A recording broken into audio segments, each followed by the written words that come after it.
Zoe Cross would never forget that day. She decided to die, drowning herself in the lake.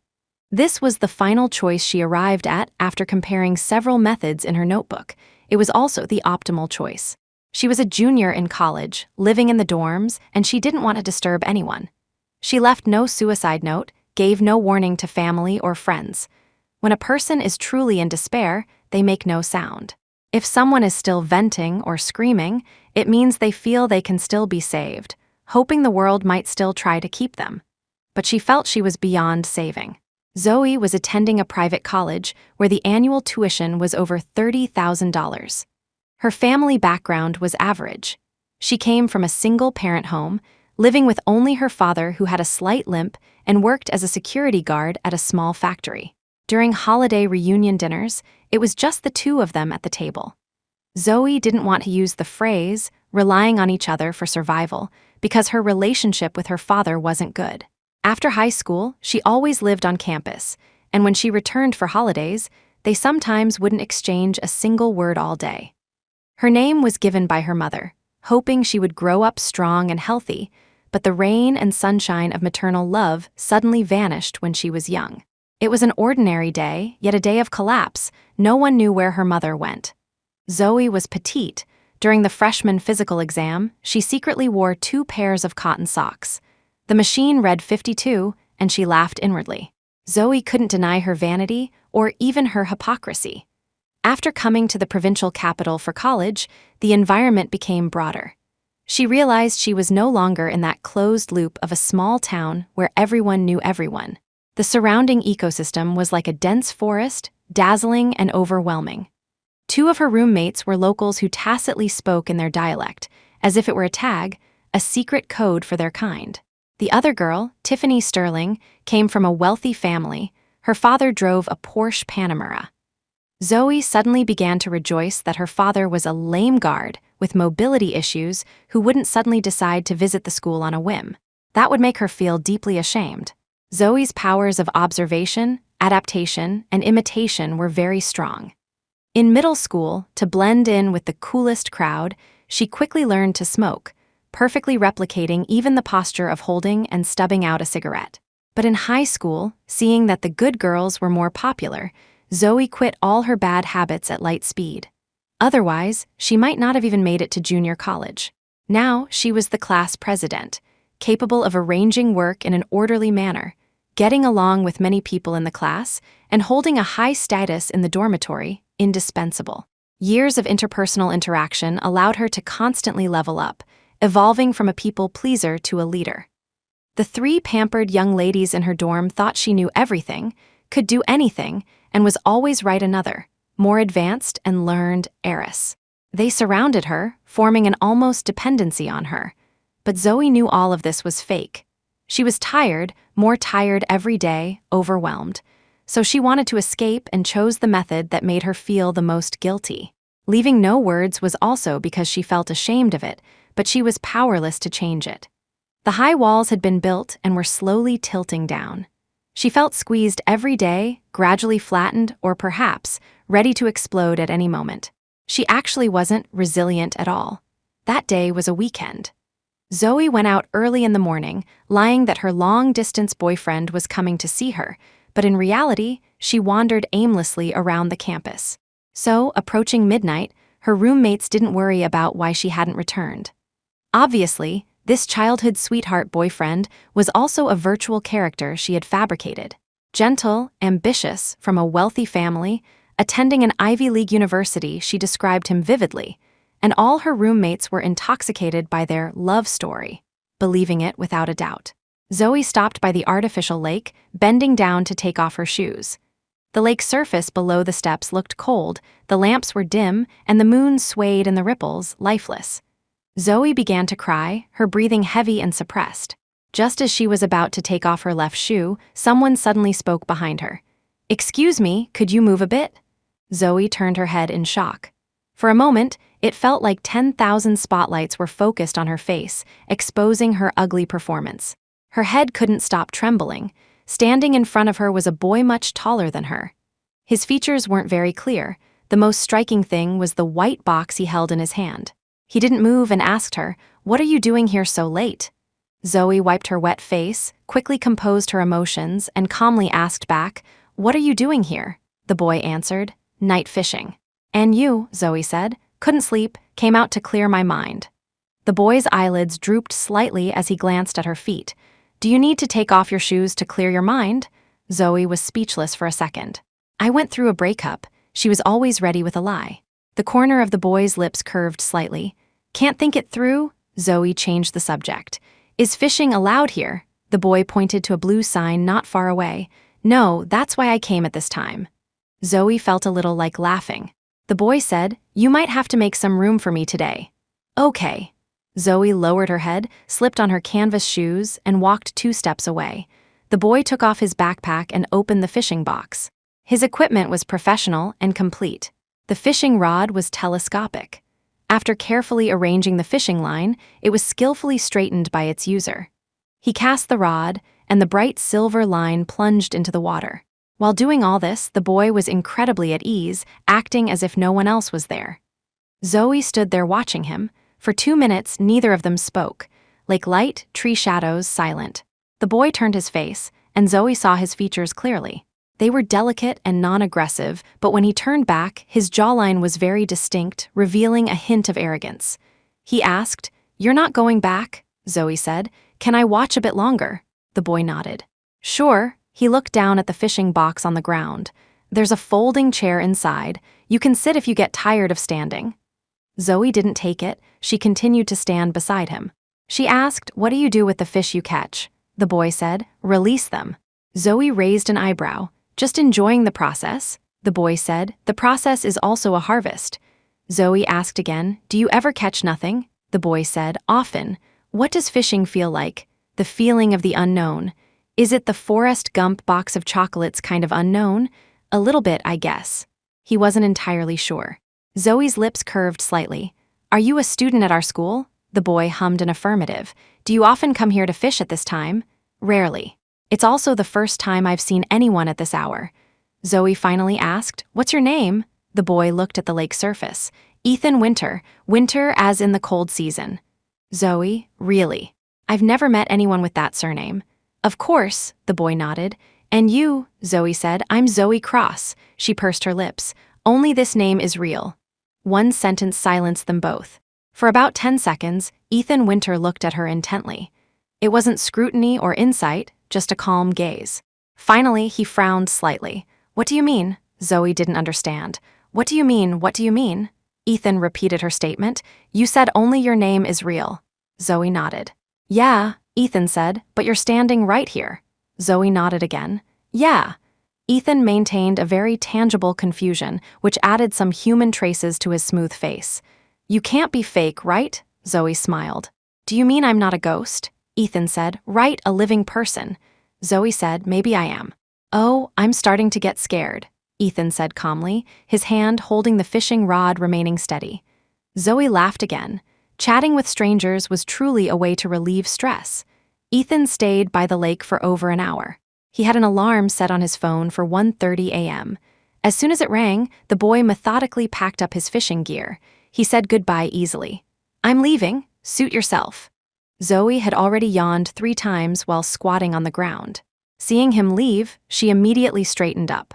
Frustratingly, she always had to look up to see him, even though he didn't have a specifically tall person face. His eyelids were thin, and his eyebrows were long and slightly narrow, hidden behind bangs that were equally thin and textured. He was effortlessly pretty, but his eyes held power and content. They could speak, and they were saying goodbye. Then he said it out loud. "Goodbye." Zoe glanced up. The main road and the lake were separated by willows on the embankment. During the day, it was surrounded by mist, but at night, it formed a fence, enclosing this place like a utopia. Zoe had a strange illusion. She felt that once Ethan went ashore, he would go to another world and they would never meet again. So she didn't say goodbye immediately but asked, "Can I add you on a messaging app?" The boy in front of her didn't think at all and just asked, "Will you send messages to me?" Zoe was stunned. "Probably." Ethan was very direct. "Then no need to add." Zoe switched to an affirmative sentence structure. "Of course I will." Only then did Ethan take his phone out of his hoodie pocket with one hand, pulling up his QR code for her to scan. His profile picture was a shimmering red-gold lake surface. His username was blank. Zoe rarely saw boys use this kind of avatar. She asked, "Did you take the photo?" Ethan answered, "No, it's from the internet." "Why?" Zoe said, "It doesn't look like the kind of picture guys around here would use." Ethan said, "This kind of picture brings wealth." Zoe looked up and glanced at him quickly. "You seem very materialistic." Ethan didn't respond to that, only urging, "Done? Have some patience." Zoe quickly sent the friend request. "Done. Creamy bunny is me." Ethan's expression became complicated. Zoe looked at him. "I know what you want to say," Ethan said. "I actually regret it a little." Zoe. "Regret adding me?" Ethan nodded. Zoe asked, "Because of my username?" Ethan said, "Because you read that username out loud without any shame." Zoe smiled knowingly. "But I told you everything except my name is fake, including my username." Ethan dismissed it. "If you hadn't said it, no one would have suspected." Zoe paused. "Are you praising me or insulting me?" Ethan. "Depends on how you understand it." Zoe suddenly didn't want to die anymore because she promised Ethan she would message him. But this didn't mean life and death were a game to her. The thought of suicide was just temporarily suppressed by an external obstruction. She didn't want to hastily categorize this emotional change as a narrow escape or a turn of events. These words were too lucky and positive. The pressure was still there. Ethan had casually pulled away one straw, but another could be inserted at any time to crush her. She returned to the dorm around 8 in the morning and fell asleep immediately. When she woke up, it was already afternoon. Zoe got out of bed to go to the bathroom. Her roommates glanced at her teasingly, and one joked, "Must have been tired last night." See, another straw. It was clearly a problem created by her own hands, yet it turned into the world's problem. The fraudster claimed to be the victim. She felt selfish and shameful. She hated herself like this. Suddenly, Zoe regretted it to the extreme. Why didn't she jump into the lake after Ethan left? Relief was clearly within reach. She couldn't help but smile shyly, sat at her desk, turned on her phone, fulfilled the agreement, and sent the first message to Ethan. "Creamy bunny, do you get anxious?" The blank person, even his social feed was blank, replied quickly. Occasionally, Zoe asked, "I can't help but be anxious." Ethan, "Why anxious?" Zoe, "Because of hypocrisy." Ethan, "Everyone is somewhat hypocritical." Zoe said, "Are you a hypocritical person?" Ethan said, "Yes." Zoe was a bit surprised because his way of expression seemed quite straightforward and credible. "I don't think you're hypocritical." Ethan, "See, you don't think I'm hypocritical, so others won't think you're hypocritical either." A moment of breakdown flashed through Zoe's heart, like a blade quickly slicing across skin, beads of blood gushing out continuously, mainly because it's only temporary. "My real abilities don't match the image I project. I live in panic every day of being exposed. To maintain this image, I'm sick of it, I'm dying of exhaustion. Did you look at my social feed?" Ethan said, "I looked." Zoe, "It's all fake." Ethan, "You are very real in the sense that the essence of humanity is a repeater." Zoe was speechless. Zoe, "Then what should I say?" What else could she say? Ethan, "For example, in what specific ways are you fake?" Zoe replied, "Many." She became alert. "Is our relationship deep enough to talk about this?" Ethan didn't continue with this question.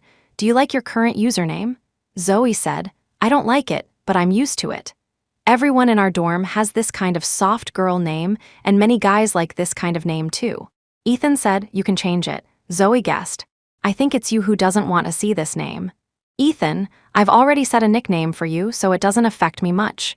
Zoe was curious. What nickname? She didn't expect Ethan to be so vindictive. He said, "Is our relationship deep enough to talk about this?" Zoe, "What should I change it to? Give a suggestion." Ethan, "No need to ask me, just change it to the name you want to be called." Zoe thought about it, Spicy Bunny. The chat box was quiet for a while. Ethan, "Come out tonight to eat spicy rabbit heads." At 5:30 p.m., Zoe arrived on time for the appointment. There was only one Sichuan restaurant at the west gate of the school. The rating was average and the taste was average, but the location was superior, so there was never a shortage of customers. When she saw Ethan Winter, he had changed his clothes. A khaki hoodie and black trousers. After spring arrived, the sky darkened slower than usual, so his personal features were more distinct than at night. Especially his skin tone, it was exaggeratedly pale. It wasn't just cool white, warm white, or olive skin, it was a white that wouldn't shift with the environment. A human fluorescent light, exceptionally eye-catching. "You are way too pale." After meeting up, Zoe couldn't help but say. Ethan seemed used to such exclamations, his eyes were calm, and he said nothing. After sitting down in the restaurant, Zoe immediately noticed the boy's hand taking the menu. Narrow and long, snow-white, even the knuckles were pink, but the bones were distinct without any hint of androgyny. Then, the boy waved to the waiter with his other hand. He began to order. Small portion of spicy rabbit heads. Then, nothing followed. The waiter looked at Ethan, then at Zoe, and reminded them, "Just one dish, the small portion is 2 heads." Ethan nodded. "Just this." The waiter turned to confirm with Zoe. Zoe said, "Just this." With no one at the table, Ethan looked straight at Zoe, letting her look at him. He seemed fearless of any gaze. Zoe asked, "Is your personal management very strict?" Ethan said, "What?" Zoe asked. "Quitting sugar every day, applying sunscreen, applying body lotion, never staying up late." Ethan drank a sip of water. "Who did you meet last night, my clone?" "True." Zoe lowered her head to hold her own water cup. She suddenly became alert. "We agreed, I only came because you're treating." Ethan nodded. Zoe put down the cup. "But I didn't expect treating me to spicy rabbit heads meant only treating me to spicy rabbit heads." Ethan said, "If you want to eat anything else, go ahead and order, but you have to pay for it yourself." Zoe said, "Then never mind." "I just didn't expect you to be so calculating." Ethan said, "Spend as much money as you have the ability to." Zoe was dumbfounded. "How much is a portion of rabbit heads?" Ethan casually lifted the menu. "1 head is $5, 2 are 10. Zoe couldn't help but raise her voice slightly. "It's just $10. Ethan's tone was calm. "Since it's just $10, why do you need someone else to treat you?" Zoe was amazed by his shifting of concepts. "Please, you were the one who asked me out." Ethan said, "It doesn't matter if you refuse, I won't force you." Zoe bit her lower lip. After a few seconds of silence, she said, "Those limited edition sneakers on your feet are reselling for $4,000 or $5,000. What is $10 to you?" Ethan said, "Because of a pair of shoes, you seem to know a lot about me." Zoe's face calmed down. "Now I have a new understanding." The boy's single eyelids lifted calmly. "Stingy," Zoe said, "you are very annoying." Annoying from head to toe, Ethan gave a lukewarm "oh." Zoe called the waiter and ordered 6 more dishes, all hearty meat dishes. Her stomach burned from the spice, and her mouth lost feeling, yet she gorged herself masochistically. Ethan had finished his rabbit head long ago and just sat there watching her. After a while, he left his seat and didn't come back. Zoe went to the cashier to scan the code to pay. The owner looked up in surprise. "The guy who ate with you already paid, the one with very white skin." Hearing this, Zoe slung her canvas bag over her shoulder and stormed out aggressively. She guessed Ethan was waiting for her outside, waiting to humiliate her. People were coming and going at the intersection, so it wasn't convenient for her to explode. Her face was steady. "How much was it? I'll give it to you now." Ethan didn't take the bait, just asked, "How much money do you owe?" Zoe looked at him in surprise. Ethan affirmed, "I guessed right." Zoe spoke naturally. "I only owe you for 1 meal." Ethan seemed unable to hear her. "I can lend it to you," Zoe laughed. "Are you an actor? What role are you playing today? The savior or Scrooge? Give me a straight answer." Ethan sounded like he was reading a contract. "I don't charge interest, but there is a deadline." Zoe couldn't believe it. "Do you know what you're saying?" Ethan said. "Obviously, even $5 fills you with pressure." Zoe's head instantly felt hot and her eyes burned red. She almost glared at him, emotions churning violently. So the whimsical meal was a probe, aimed at thoroughly tearing apart her usual disguise. Ethan looked up at the school gate in the twilight. "Think about it. I'll walk you back to the dorm." Zoe was heavily in debt to maintain her image and fit into her circle. Credit cards, a firm, Afterpay, and some lesser-known campus lending apps. Her Porsche roommate had monthly living expenses ranging from $800 to $1,200. During holidays or passing exams, her parents gave extra rewards. The others weren't much different. And her father, he gave her $4,500 a year during Chinese New Year. After deducting tuition, evenly distributed, her monthly disposable expenditure was less than $150. He said, "I've given you basically everything I earn. How much money can watching a gate bring in?" She was grateful and resentful and ultimately helpless. It wasn't that she hadn't thought about part-time jobs, but opportunities were few. Every weekend, her friends were more keen on eating, drinking, having fun, shopping, and karaoke. She knew that what material possessions piled up was ultimately a flashy but hollow shell. But without a pass, she would be culled from the group like an eyesore of a fish bone, lost in the floating waves, with nowhere to display herself. Without a group dance, how can there be a solo dance? Zoe blamed this on fate unlucky, a destiny and environment where one wrong step led to another. After returning to the dorm, she thought about it over and over and sent a message to Ethan on her own initiative for the second time. Not everyone can be born lucky like you, even if he seemed to want to help her. His high and mighty attitude was annoying. Ethan said, "Have you considered it?" Zoe said, "No, Ethan. If it's purely to vent and hate the rich, then let's talk later." Zoe's finger paused on the screen, confused. "Why help me?" Ethan said. "Not that many whys," Zoe said. "I don't want to jump from one fire pit into another." She guessed, "Is it because you pity me seeing that I wanted to commit suicide? I won't have to sleep with you, will I?" Ethan, he was speechless for the first time, so Zoe was also speechless. Ethan didn't let the stiff atmosphere last too long and went straight to the point. Exactly how much money? Zoe reported a number. Ethan. People borrowing money often dare not tell the truth because of guilt or fear of rejection, only stating an amount they think the other party can accept, which is actually far less than the reality. Do you want to solve it all at once, or do you want to wander by the lake and the rooftop every now and then? Zoe confessed truthfully. She had calculated exactly what weight this despair was. "Ethan, I underestimated you." Zoe blushed. She acted tough. "Aren't you afraid I'll be a deadbeat?" Ethan, "I will draft a contract." Ethan, "I'll bring the contract to you tomorrow. Of course, I also have some conditions, but there won't be those behaviors you overly imagined. I will list the requirements in tomorrow's contract. If you agree, sign it. But remember, I am lending you money." After responding, Zoe took her hands off the keyboard and stared at the desk in a daze until the screensaver went dark. Everything was like a dream. Ethan didn't just pull away a straw. For no reason, he seemed to want to move away a whole cart of straws. Soon, two roommates pushed the door open, laughing and holding arms. Zoe snapped out of it and turned back to smile at them. The Porsche roommate, in fact, her name was Tiffany Sterling, stopped when she passed Zoe's seat and said, "Are you hiding something from us?" Zoe's breathing quickened slightly due to fear and doubt. But soon, she unfolded that muscle memory smile and looked back. "What do you mean?" The other roommate, Chloe Miller, winked and gossiped. "We just went to buy food and saw you walking with a super handsome guy. We didn't want to disturb you." Zoe casually lied. "We met twice at student union activities before and just happened to bump into each other today. I don't even know which department he's in. Besides, he's not considered a super handsome guy, right?" She emphasized the word super. "Oh, people with partners are different. No male beauty can catch your eye, right?" Tiffany returned to her seat and re-evaluated. "He's not exceptionally handsome, but he looks very expensive." "What kind of description is that?" Chloe burst out laughing. Zoe agreed. Ethan indeed looked very expensive.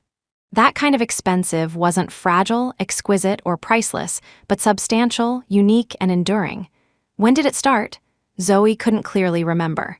Perhaps it was the first day of freshman year, witnessing Tiffany, who arrived second at the dorm, casually take out a bottle of SKII essence from her makeup bag. Zoe knew that brand, knew what it was, and knew its price. Her brain buzzed for a while, followed by utter shame. She quietly put away her own skincare set, which totaled just over $20, and ran out of the dorm. When she came back, the other two new roommates had also arrived. They looked at the bags in her hands and asked, "Did you go shopping?" Zoe nodded and smiled very friendly, suggesting, "Have you guys had dinner? Let's go explore the cafeteria. My treat." In the whole dorm, she liked observing Tiffany the most, viewing her as a subject of study. But not imitation that easily leads to a poor copy. She added her own understanding to reach a higher level. Tiffany was very direct and also very cutesy, but Zoe spoke with artistic smoothness, knowing how to win people over.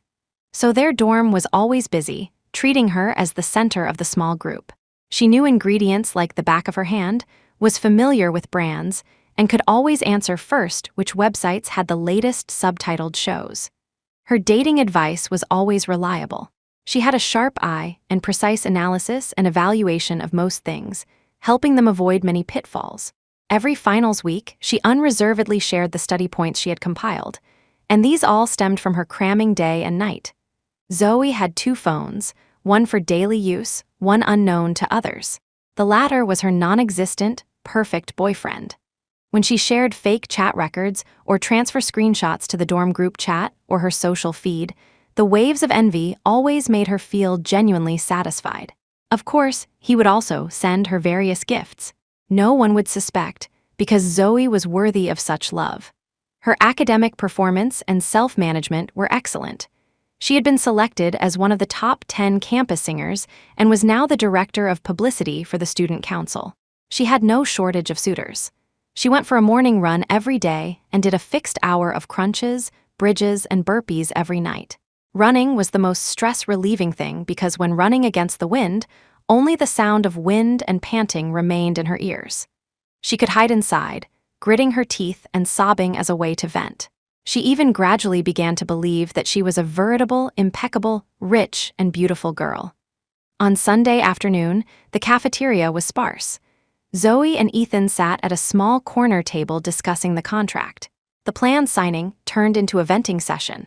Zoe spoke with tears streaming down her face, while Ethan only gave a summarizing comment. "You mean, even you believed it yourself?" Zoe took the tissue he handed over and blew her nose. "Sometimes it's like that, feeling like I've detached from my original self. I really don't want to go back to the past. I prefer this seemingly perfect version of myself." Ethan pushed the whole pack of tissues over.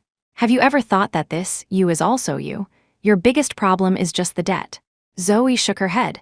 "No, I feel like a hollow shell, looking full but actually breaking at a single snap." Ethan said, "You used your abilities in the wrong place. You never thought about cashing them in, only displaying them." He spoke bluntly. "Why do you like acting like a show pony so much?" Zoe retorted. "How am I a show pony?" "Ethan, isn't everything you do just to satisfy the psychology of being watched?" Zoe fell silent and got to the point. "Tell me, what do you need me to do?" Ethan calmly dropped a bombshell. "Work for me. In my freshman year, I could earn $50,000 a month. Now it's far more than that." Zoe's eyes widened, then she became alert. "Let me state this first. I won't help you with Bitcoin or anything illegal. It's not a question of can or can't, it's a question of jail time." Ethan smiled. "You do know a lot, and your thinking is flexible." His faint smile carried a very commercial value judgment, which was a bit eerie. Zoe got goosebumps. "Why me, Ethan? Because I have leverage on you." "Zoe, you are too realistic." "Ethan, what else?" "Of course, I've read the things you wrote for the school's blog. The writing style is interesting." He turned sideways, pulled the contract out of the inner pocket of his laptop bag, and handed it to her. "Take a look." Zoe browsed it word by word. Gradually, a chill seeped into her spine. Rather than an IOU, this was more like a labor contract. The clauses were clear and rigorous. After Zoe read it again, Ethan asked, "How is it?" Zoe looked up. "Did you write the contract yourself?" "Ethan, there are no templates this good online." Zoe didn't think for too long. "I agree." Ethan asked, "Nothing else you want to ask?" Zoe said, "One of the job duties mentioned in the contract is writing promotional articles. Can I see your account?" Ethan picked up the phone on the table and showed her his account backend. "This is the number of followers for my account." Zoe received a secondary shock after the $50,000 a month. $760,000? Ethan, yeah. He introduced his work content. "This is just one of my accounts.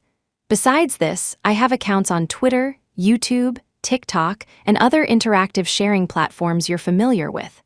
I mainly cooperate with some electronic products, like the phone you are holding now. The content format is unlimited. Soft articles, short videos, long video vlogs. Operating independently is getting difficult for me now. I urgently need an assistant." So he gets tired too, even though he looks invulnerable. Zoe smiled at this and quickly converged. However, her new boss didn't seem to mind. After signing their names, they each kept a copy. Ethan said he still had things to do and didn't stay long, only mentioning that he would send a PPT detailing the work content to her later. As they walked out of the cafeteria, Ethan reminded her again, "Don't overspend anymore. If you urgently need money, I can advance your salary, but of course, the workload will increase accordingly." Zoe felt a warmth in her heart. "Okay." The boy stopped talking, lifted the door curtain, and motioned for her to go first. Noise and sunlight surged in together.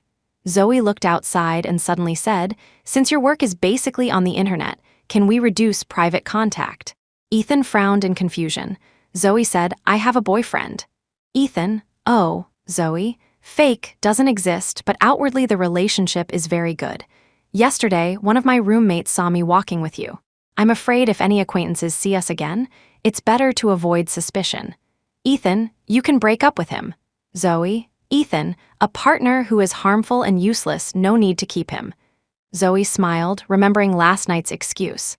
"Are you in the student council?" "I've never done work for the student council." Ethan revealed an absurd smile, as if saying that place wasn't worthy of him. "Zoe, you could join for fun. I can refer you internally. It's actually quite interesting. You can meet a lot of people, many like me, and yesterday I lied that I met you at a student council event. Now that story won't hold up." Ethan watched her quietly for 2 seconds. No need. For the next 2 days, Zoe was getting to know her work content.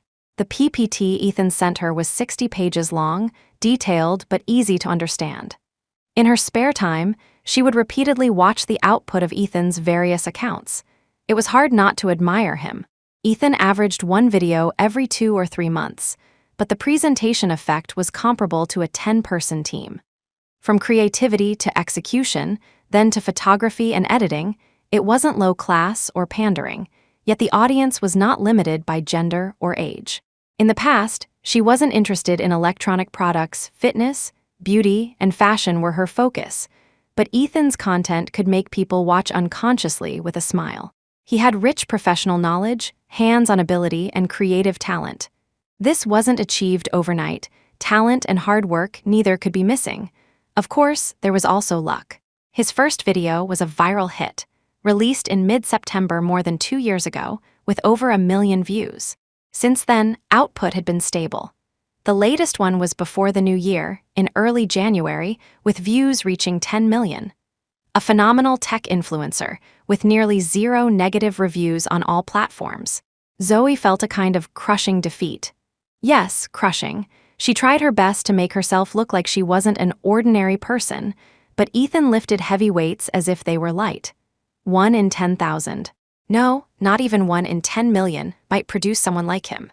In this imbalance, she received the first work assignment from Ethan: write a soft article introducing the phone she was currently using. Zoe pointed out, "You did a video on this phone last September. Do I still need to write it?" "Ethan, do you have this many objections when working for free for the student council?" Zoe was speechless. Ethan's focus shifted to other aspects. "You remember every one of my videos?" Zoe: "I went through all of them, including other similar creators and influencers." He rarely praised, "Not bad," then said, "But once is not enough." Zoe: "I will watch them a few more times." She had watched them far more than just a few times. These past few days, she watched them whenever she had nothing to do, repeatedly observing as if branding them onto herself, out of disbelief, out of jealousy, wanting to find the flaws within. Ethan seemed to never talk nonsense, only mentioning specific requirements. "You have free reign over the content, but what you write cannot copy the angles from my video. It must be your own experience." Zoe: "Okay." Ethan: "This is just a trial write-up to see your basic level, not for publication." Zoe: "Is there a word count requirement?" Ethan: "None. Also, create your own blog page, make a preview link and send it to me. Don't give me a doc file, I won't open it." Zoe almost rolled her eyes. "Fine." Ethan: "Give it to me before next Monday." Zoe looked at the bottom right corner of the screen. "I can hand it in this Saturday." The chat interface was quiet for a few seconds. Ethan: "Okay." From then on, they had no contact. Zoe broke down Thursday to Saturday into 3 parts. The first day, she spent organizing and summarizing her usage feelings, as well as collecting online reviews and feedback on the same model of phone. The second day, she outlined, analyzed pros and cons, and looked for product images and memes suitable for the content. The third day, she officially wrote the draft and checked for errors. Following the steps to polish and modify, at 8 p.m., she made the preview and pasted the final result to Ethan. Zoe felt she could give herself a score of 100. She hadn't been this detailed and attentive, even when operating the official accounts for the student council and her department. After all, beggars can't be choosers. The interest-bearing loans were solved, but this didn't mean she traveled light from now on. Her interest-free creditor was still monitoring from the dark. She had to produce chips that proved her value. Zoe picked at her fingernails at her desk anxiously for half an hour, receiving no reply. Finally, she couldn't bear it anymore. "I'm going out for a run, might not be able to reply to you in time." Ethan finally gave her feedback. "I finished reading it, Zoe. How is it? Ethan, can we voice call?" Zoe, "Okay." Zoe pretended to go for a run and walked quickly out of the dormitory building. Last week today, the campus night was as thick as asphalt, making people breathless, but today was exceptionally loose. The crabapple blossoms on the road were in full bloom, branches swaying. Zoe opened the messaging app and started a voice call. "Hello, have you eaten?" "Hello." Ethan obviously avoided the small talk, getting straight to the point. "I've read what you wrote. It's not very interesting." Zoe opened her mouth slightly in surprise. It was interesting to the extreme, okay, mimicking his style, adding her own experience. Anyone reading it would have an intuitive and comprehensive understanding of the product. While she continued to defend herself, Ethan opened his mouth and gave several examples, leaving her stunned. There were comparisons with his own script and attacks on her wording. Zoe disliked this comparison that wasn't equal from the starting line, and disliked even more that the result of her hard work was looked down upon. So she started some reckless remarks. "Your blog only has 3 articles, yet over 700,000 followers. What more do you want?" Heaven's favorite Ethan seemed to not understand her meaning at all. "So the blog is my shortcoming," Zoe said. "But with your current traffic and reputation, if you farted, everyone would think it smells good, okay?" Ethan was silent for a moment. "Let's talk again when you can speak human language." He hung up the voice call. Zoe stopped by the playground, watching the students like stars, scattering and moving, fast and slow. She took a deep breath, calmed down for a while, and dialed Ethan again. The other party was obviously not the cold violence type and picked up almost instantly, but didn't speak. "Sorry," Zoe smoothed her bangs fluttering in the wind. "I got a bit emotional just now. I will rewrite a version based on your suggestions." Ethan said, "Focus on modifying the points I mentioned, the rest can be kept." Zoe paused. "You mean the rest is actually not bad, right?" Ethan, "Yeah, I can see the effort." Zoe froze. A moment later, she squeezed out a laugh. "Are you a person who responds to stick but not carrot?" Ethan said, "Your self-esteem is very strong." Zoe said, "Of course. What's the difference between losing self-esteem and being dead?" Ethan didn't take that bait, asking out of nowhere. "Are you outside?" Zoe looked around. "Yes, how did you know?" Ethan said. "I heard the wind." Zoe, "Oh," Ethan said. "How far is your current location from the West Gate?" Zoe looked up. "I'm at the main athletic field." "That's very close." Ethan's tone was calm. "I haven't eaten yet. At this time, there's a chili fries stall at the West Gate. Buy a portion and bring it to me. I'll send you the address on WeChat." Zoe, "Is this also part of the job description?" Ethan, "If I could order delivery, I wouldn't trouble you." Zoe, "Do you know there's something called errand runners? Our campus app has it." Ethan, "Don't know it. Are you actually a student at our school?" Zoe fell into suspicion, finally obeying capital and deciding to be a good employee. "Fine, which building do you live in? I'll bring it over." Ethan replied, "I don't live in the dorms."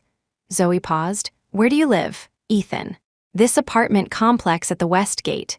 Zoe mumbled, "I was wondering where you filmed such big setups in your videos. Turns out you have your own turf." "How much is the rent there per month?" she asked again. "Don't know. I bought it." After hanging up, Zoe immediately checked the housing prices and layouts of the Westgate complex, then turned off her phone. The address Ethan gave was 13th floor, building 13. After getting out of the elevator, Zoe didn't rush to find the room number. A half-open small window at the corner of the hallway drew her gaze. She walked over involuntarily and saw the scenery on the other side of the school, like another dimension.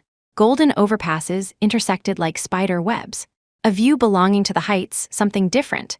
Zoe took a live photo and left the spot. After pressing the doorbell, Zoe didn't wait long. The door was opened from the inside. Ethan stood there, wearing a gray short-sleeved t-shirt and slide sandals, as if living in midsummer, but his skin tone still looked like it had zero contact with the sun in this lifetime. Zoe thought, "Isn't he cold?" While observing him, the other party had already extended a hand, signaling her to hand over the takeout box. Zoe blinked. "Can I see where you work?" Ethan said. "It's almost 10. Zoe said, 10 minutes. Ethan didn't make a sound and stepped aside. Zoe smiled gratefully and walked in. Ethan followed behind and unwrapped a pair of disposable slippers for her. Zoe couldn't describe the room she saw. It was a very stark studio. No sofa, no furniture, nothing superfluous. Electronic equipment, books, tripods, white walls cold and crisp, constituting everything visible. The living room housed a long desk with 3 monitors, 2 laptops, a reading stand, a gimbal, and a DSLR camera. This apartment didn't even have a kitchen. The cabinets had been intentionally removed and replaced by a tall black instrument she couldn't name. Including those superfluous walls, his private zones seemed only to be the bedroom and bathroom. Other areas were integrated, allowing him to enter work mode at any time. An all-white silent robot vacuum was working with single-minded focus. Zoe subconsciously stepped aside politely for it. A strange thought arose. She felt it was a pet raised by Ethan, fed some kind of liquid alloy every day. Zoe turned back. "The landlord allows you to do this?" After speaking, she immediately corrected herself. "Sorry, I forgot you are the owner." Then corrected again. "Property management allows you to do this." Because Ethan's apartment completely overturned the layout she had just memorized in the real estate app. Ethan nodded. "I kept all the load-bearing walls." Ethan walked past her, dragged a chair, and sat down in front of the reading stand to open the box of chili fries. Zoe felt he hadn't touched anything, just sat down, and the small light strip around the reading stand automatically lit up with soft light. Zoe followed. "I'm not disturbing you, am I?" Ethan glanced at her, brief, emotionless, implying everything without words. Zoe smiled. This look stabbed from a low angle, allowing one to interpret a hint of resentment, so it was somewhat funny. Ethan asked, "How long do you plan to stand?" Zoe replied, "If you don't say sit, who dares to sit?" "Ethan, sit." He gestured with his chin to another empty chair. Zoe thanked him, sat down, curious about the working principle of that reading stand. "How did it light up by itself?" Ethan introduced. "Very simple. How does the motion sensor night light in your house work?" Zoe said, "But they only light up in the middle of the night." Ethan, "If it can work at night, it can work during the day." Zoe extrapolated wildly. "Do you work during the day?" Ethan speared a piece of potato. "I go to class during the day." Zoe was stunned. "Are you really a student at our school?" Ethan nodded. Zoe asked, "What year?" Ethan ate quickly, mumbling indistinctly. Only when eating did he look like a human. "Same as you." Zoe went quiet. Because she didn't want to ask further. The answer would likely be that he had finished all courses in his sophomore year, so this peer with gifted talent could devote 100 to his interests, making money like printing cash. She only wondered, "Why did you come to our school?" Ethan's answer was very adolescent, "Because I was a failure in the college entrance exams." Zoe laughed out loud. Ethan looked sideways at her. "Is it very funny, Zoe? It doesn't sound like a failure at all." Ethan said, "Because I didn't treat disappointment as defeat." Zoe looked around. "One exam doesn't mean anything. You are now at the top of the college student pyramid. Many students from top-tier universities aren't as good as you." Ethan said, "Are you here to suck up?" Zoe shook her head. "No, purely admiring strength, wanted to visit your workspace." After speaking, Zoe shut her mouth. Why was she still sucking up? But there was no helping it. This seemed to be one of her abilities, so she always had an easygoing affinity. Ethan didn't respond anymore, finishing the rest of the chili fries. Zoe stared at him eating, waiting for him to hand the takeout box back to her, but Ethan didn't. He left the food waste where it was, slid his chair back to the computer, and started editing a video. Seeing the complex frame bars and small windows on his monitor, Zoe asked, "Is video editing hard?" Ethan said, "Not hard, but editing a good video is hard." Zoe asked again, "Is it too late for me to learn now?" Ethan looked at her. "It's never too late to learn, but your primary task now is to smooth out the copy." Zoe's eyes lit up. "I know, but how should I learn?" "Ethan, if needed, I can sign you up for a class. The tuition goes on your tab." Zoe didn't get discouraged. "That works too." Rarely having such a non-superior subordinate, heart-to-heart moment, Zoe decided to promote feelings and understand her new boss a little more. She noticed the coils, circuit boards, and tools everywhere in sight. "Why don't you find a male assistant who knows more about electronic products? There must be more guys with relevant majors." Ethan spoke shamelessly. "They tend to get jealous of me." Zoe confessed. "I'm also very jealous of you." Ethan clicked the mouse, looking straight ahead. "Your jealousy has no malice. Some jealousy brings destruction, some brings transcendence. You belong to the latter." Zoe paused, neither denying nor arguing. Suddenly, Ethan seemed to remember something, picked up the phone next to the keyboard, tapped, and a noisy video sound came from the phone. A crisp female voice asked, "Boss, give me a large portion, how much is it?" The boss replied cheerfully, "Large is $10. The girl laughed again and said, "Okay, I'll scan the code to pay you." Ethan turned to Zoe, staring intently. Zoe's expression didn't change. $10, you saw it." Ethan lowered his head to transfer money. "Is a person like you real?" Zoe curved her eyes, not answering. "Ethan, even if you didn't take this video, I would have given it to you." "Zoe, business is business, clearly marked prices." Just as the voice fell, the boy's phone suddenly rang. The most primitive and simple radar sound effect, which was also Zoe's wake-up alarm, made one shudder. Zoe was puzzled. "Did you set an alarm for yourself? What do you need to do at this time? Shower, rest?" Ethan lifted his eyelids, dismissing the guest. "It's a countdown. 10 minutes are up." Zoe. Is a person like you real?" Zoe took the video intentionally. The reason was simple. She wanted to find a flaw in Ethan to beat magic with magic. Zoe succeeded. She used behavior that ordinary people couldn't understand to make him produce a reaction that ordinary people should have, and based on this, concluded that Ethan was ultimately a normal person. Not exactly invulnerable, huh? Zoe looked at the chat history and laughed. On the way back to school, she found that the fried potato stall hadn't closed yet, so she bought a small portion. The owner still remembered her. "Beauty, you're back again?" Zoe replied. The portion just now was for a friend. Friend, naturally impossible. At the moment the word left her mouth, other substitutes flashed back in Zoe's mind, such as opponent, such as idol, but the best way to defeat or approach them is to understand them. What flavor does a coding human love? The steaming potatoes in her hand would give her the answer. Returning to the dorm, Tiffany Sterling found her eating a late-night snack and exclaimed, "Am I seeing things?" Zoe looked at them. "Do you guys want some?" The chili fries tasted good, worth visiting again. The effect of understanding was immediate. The next morning, a big red pimple appeared on Zoe's left cheek, faintly painful when pressed. Looking at her no longer flawless self in the mirror, Zoe immediately changed her mindset for the day. From "heaven has opened its eyes, I met a benefactor too," to "don't get close to Ethan Winter, you will become unfortunate." Sunday was equally fulfilling. Drawing posters in the student council office in the morning, studying and revising drafts in the library in the afternoon. Zoe planned to take the postgraduate entrance exam and was also very good at arranging time. From 1:30 to 3:30 p.m., reading professional books. From 3:30 to 5:30 p.m., finishing the soft article. At 5:40, a new link was shared to her chat interface with Ethan. She waited in the library until 6 o'clock.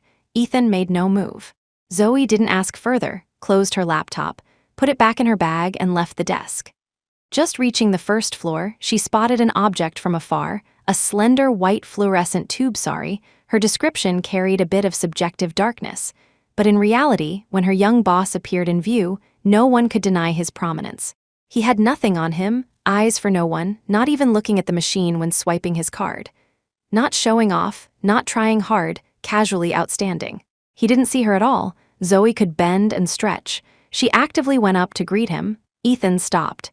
His expression was flat, seeming not surprised to see her here. Zoe said, "I've revised the draft and sent it to you, did you see it?" Ethan replied, "I was walking just now." "Zoe, you never look at your phone while walking?" Ethan nodded. "Yeah, looking at the trees outside." Zoe guessed. "Because looking at green is good for the eyes," Ethan replied, "purely like green." Zoe laughed. "Isn't it a bit weird for a man to like green?" Ethan said. "In color psychology, green is the most comfortable and relaxing color." "What are you doing at the library?" Zoe realized she was always asking questions, but couldn't control it. Ethan was like a book. After turning this page, she wanted to turn the next. Fortunately, the other party didn't resist this form of chat. "Looking for a book." "What book?" The moment the boy answered, Zoe regretted pushing the chat into a dead end. Because he said a string of English she completely didn't understand, and it sounded like a foreigner speaking. To continue, she could only choose honesty. "I didn't catch that." Ethan frowned slightly. "I don't know how to translate it into specific Chinese right away either." Zoe raised her lips. There were things he didn't know too. "Do you come to the library often?" She got excited. The momentum of competition ignited. Ethan shook his head. "Almost never." Zoe instantly ceased fire. Ethan asked, "Are you busy later?" Zoe said. "Not busy."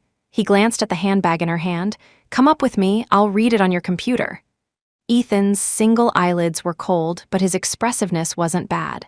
With a lower and a raise, there was a flavor of command. Zoe followed him upstairs obediently. Ethan searched in front of the machine for a long time. Zoe waited not far away, boredly tapping her heel. After a while, she walked over and asked if he found it. Ethan shook his head unhappily. Zoe said, "Then you have to go to the provincial library." Ethan agreed, turning to walk downstairs. Zoe froze for a moment, chasing after him. "Did you forget something?" Ethan stopped in front of the elevator. Zoe lifted her handbag. "My draft." "Ethan, we'll take the subway there, I'll read it on the way." Zoe's eyes widened. Ethan's face was calm. "It's the spring schedule now, closing at 9 p.m., we can make it." Zoe couldn't blink. "You don't understand what I'm surprised at." She was surprised that he didn't let go of every minute and second. Even more surprised that he knew the seasonal schedule of the provincial library so well. "Do you come to the library often?" "Almost never." It turned out that what he habitually visited was broader, richer waters, pond versus ocean. Zoe's hair stood on end. It was rush hour, having a seat on the subway was a miracle. Zoe and Ethan were squeezed together. She carefully maintained social distance and struck up a conversation with him. "You should have called a cab."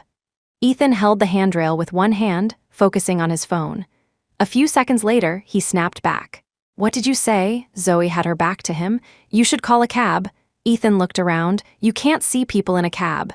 Zoe didn't understand. "Why look at people?" Ethan can see the phones, headphones, various electronic devices they use. Most people on the subway are the group that consumes these products the most.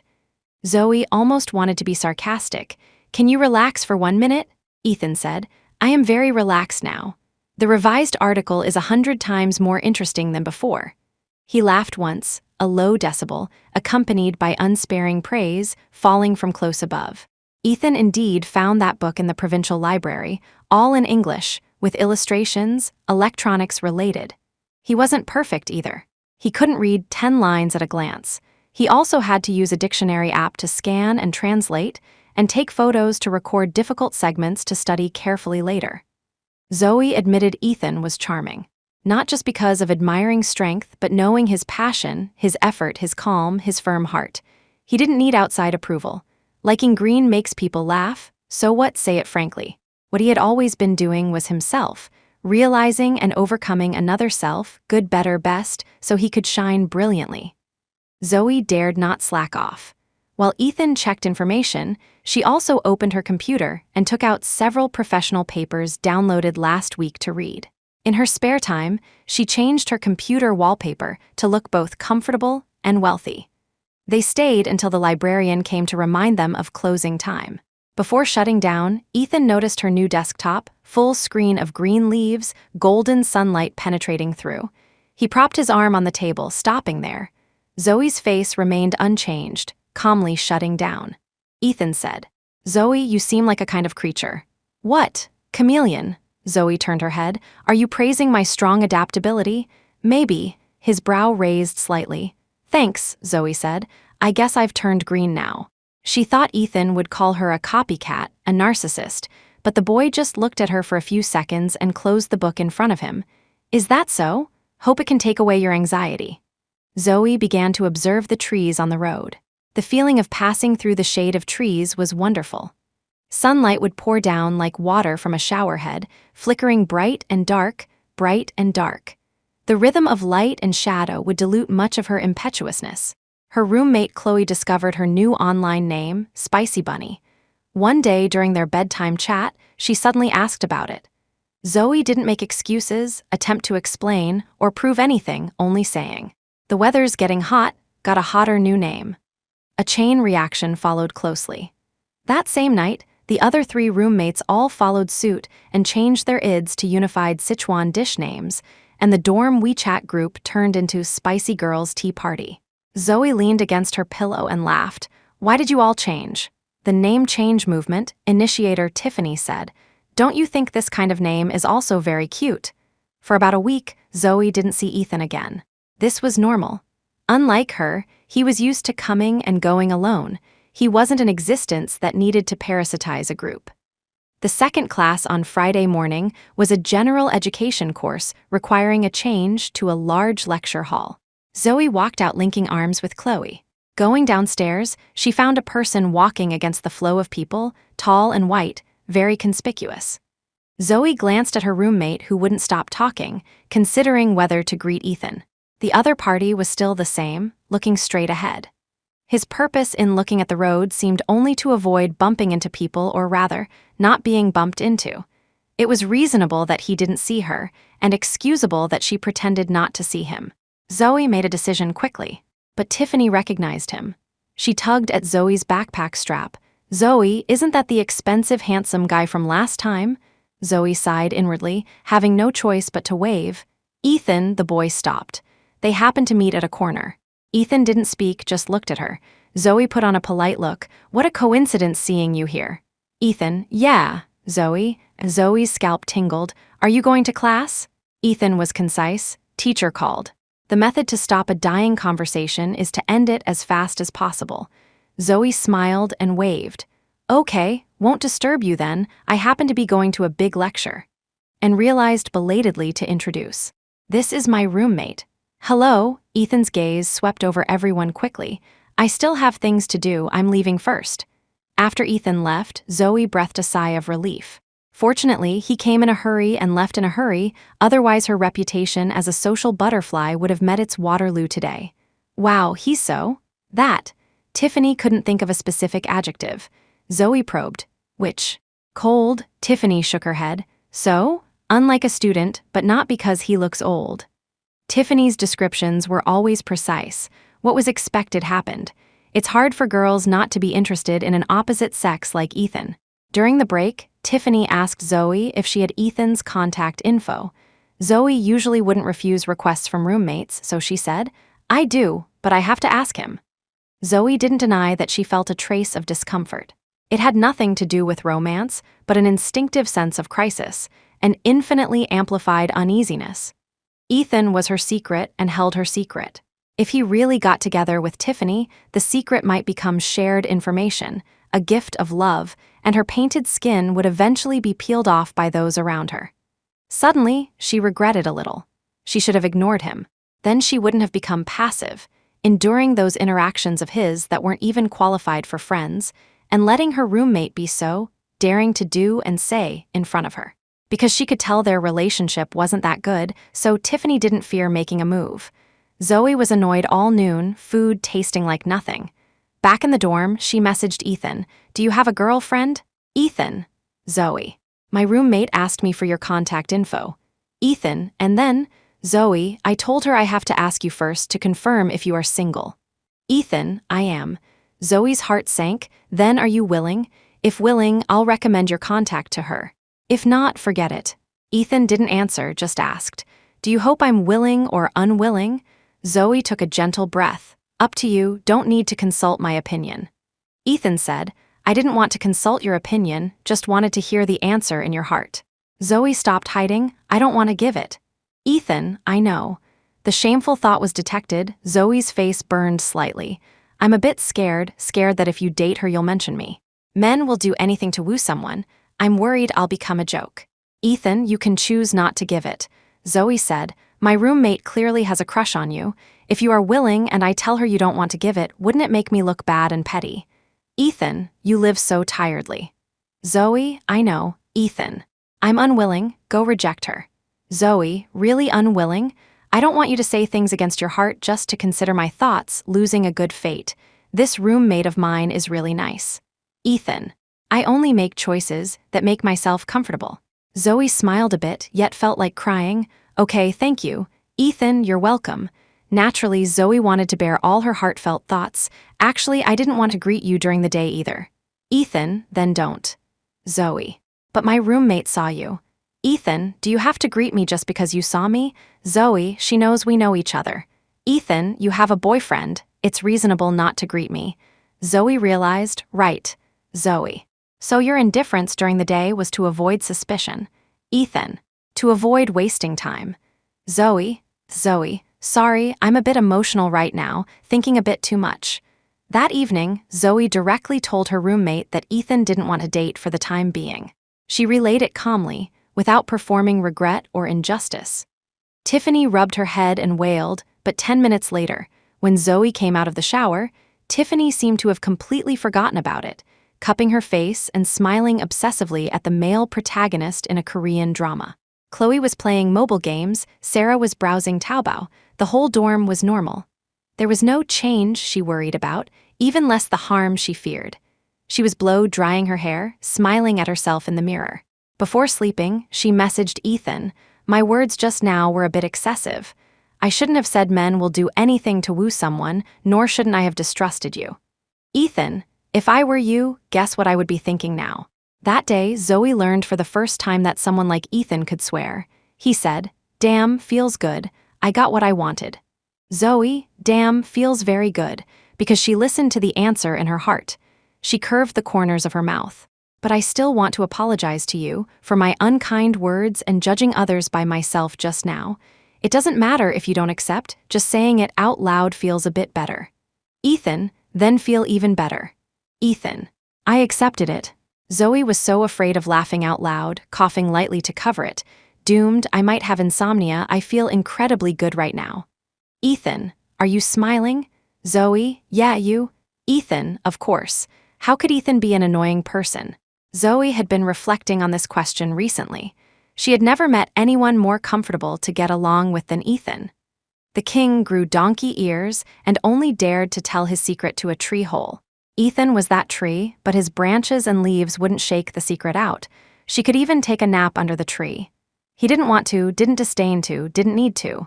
He was tall, lush, full. When people passed by, they would automatically look up. It was also this thought that started making Zoe feel she was being noisy.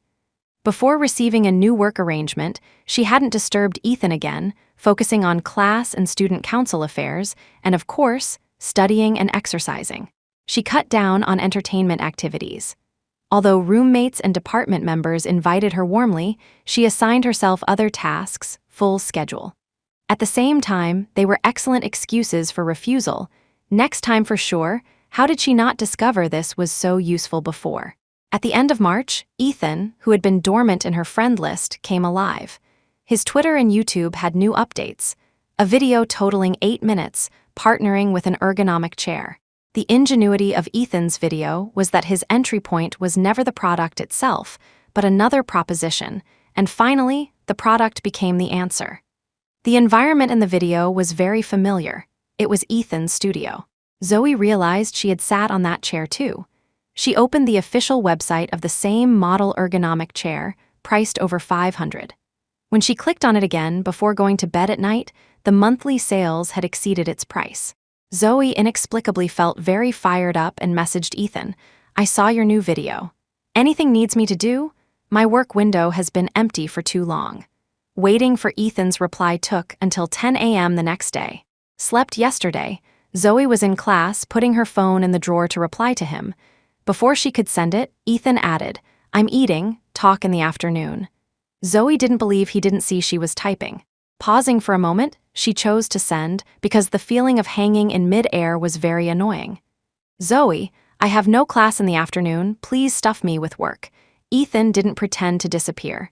Come to my place this afternoon. She brought Ethan a cup of bubble tea, her favorite flavor. If he declined to drink it, she wouldn't lose out. When she arrived at the studio, the door was already open. Ethan was adjusting the camera by the tripod, then aimed it at her. Zoe stopped. Ethan beckoned. Walk towards me, straight line. Zoe froze, looking down. I haven't changed into slippers yet. Ethan, come over first. Zoe nodded and walked towards him. About 5 steps later, Ethan called stop. Right there, Zoe stopped. Ethan snapped a photo and straightened up. Zoe pointed at herself. Are you taking a picture of me? Ethan nodded. Yeah, Zoe walked over quickly. Can I see? Wait a second, Ethan spoke faster. Change shoes first, Zoe, all right. When she came to the tripod in slippers, Ethan had already cleared space. She looked down at the monitor. The screen showed her, standing there, wearing a pale yellow hoodie and jeans, with no expression, forgetting to smile naturally and tuck her chin. Zoe wasn't quite satisfied. This angle is a bit deadly. Ethan was very blunt. You just look like this. Zoe, she stayed silent and handed the bubble tea to Ethan. Ethan took it with one hand. Thanks. He deftly pulled out the straw and pierced the seal. Zoe watched him. He drank 1-3 in one breath like a water buffalo. Zoe continued to watch him. Ethan frowned slightly. What are you looking at? Zoe said. I thought you wouldn't drink this kind of beverage. Ethan asked, what should I drink? Motor oil, Zoe guessed, or the kind of ash water formed after burning books. Ethan laughed once. He asked with dry humor, did you record a video this time? Zoe choked. My treat. Ethan put down the bubble tea, went to take the DSLR off the tripod, and handed it to Zoe. Your new task, try it for a week first. Zoe carefully accepted it. For the blog, Ethan said, yeah, our first order. Our, Zoe repeated this description. Ethan, what's wrong? Zoe, feels like an economic community. Ethan raised his eyebrows slightly, not denying this description. Ethan walked to the desk, dug out the manual, put it back in the box, and finally pushed the whole thing over. Zoe began to inspect the camera. How much is this DSLR? Ethan said. Not on the market yet. Estimated range is $7,000 to $8,000. Zoe turned her head to look at him. Not on the market yet. What if my roommates ask? Ethan shrugged it off. This is your strong suit. Zoe felt a bit stung. I don't want to make excuses anymore, Ethan said. Then tell the truth. Zoe was silent for a few seconds. I can say I found a side gig writing product advertorials for someone, and this is a trial product. But if they happen to ask who my boss is, okay, I can say there's a confidentiality agreement in the contract. Zoe struggled, while simultaneously realizing that answers in her heart were flowing continuously, solving problems easily. These had actually become her conditioned reflexes. Ethan looked at her, a half smile on his face. Zoe's face heated up. What if they also ask me to introduce this kind of good thing to them? Ethan said, those are all your affairs. Right, rejection, a lesson she had been intently studying recently. Zoe inhaled lightly. I got it. For the next half hour, Zoe was tinkering with this unreleased new camera at Ethan's place. As for Ethan, he was playing CS, GO, carefree and leisurely. Zoe conceded. She flipped through the manual. I thought you would set a good leading example. Ethan wore huge white headphones and couldn't hear her unhappy mumbling at all. Gradually, Zoe threw herself into it. When testing the portrait function, she tilted her head and took a photo of Ethan sitting sideways. The flash made the boy's gaze slant over, inquiring. Zoe pointed to the camera. Ethan said nothing, returning to the monitor. Zoe looked down at the Ethan she captured. Gaming, he looked just like an internet-addicted teen, eyes shining, face immersed. If he met those scary parents, he would be dragged off for electroshock therapy any minute. A phone ringtone interrupted Zoe's scrutiny. She looked up at the other side of the desk. Ethan had already half removed his headphones to answer the call. Hello, oh, wait a moment. After hanging up, he looked at Zoe. Go open the door. Then put on headphones, looking at the monitor. Zoe didn't even have time to ask who it was.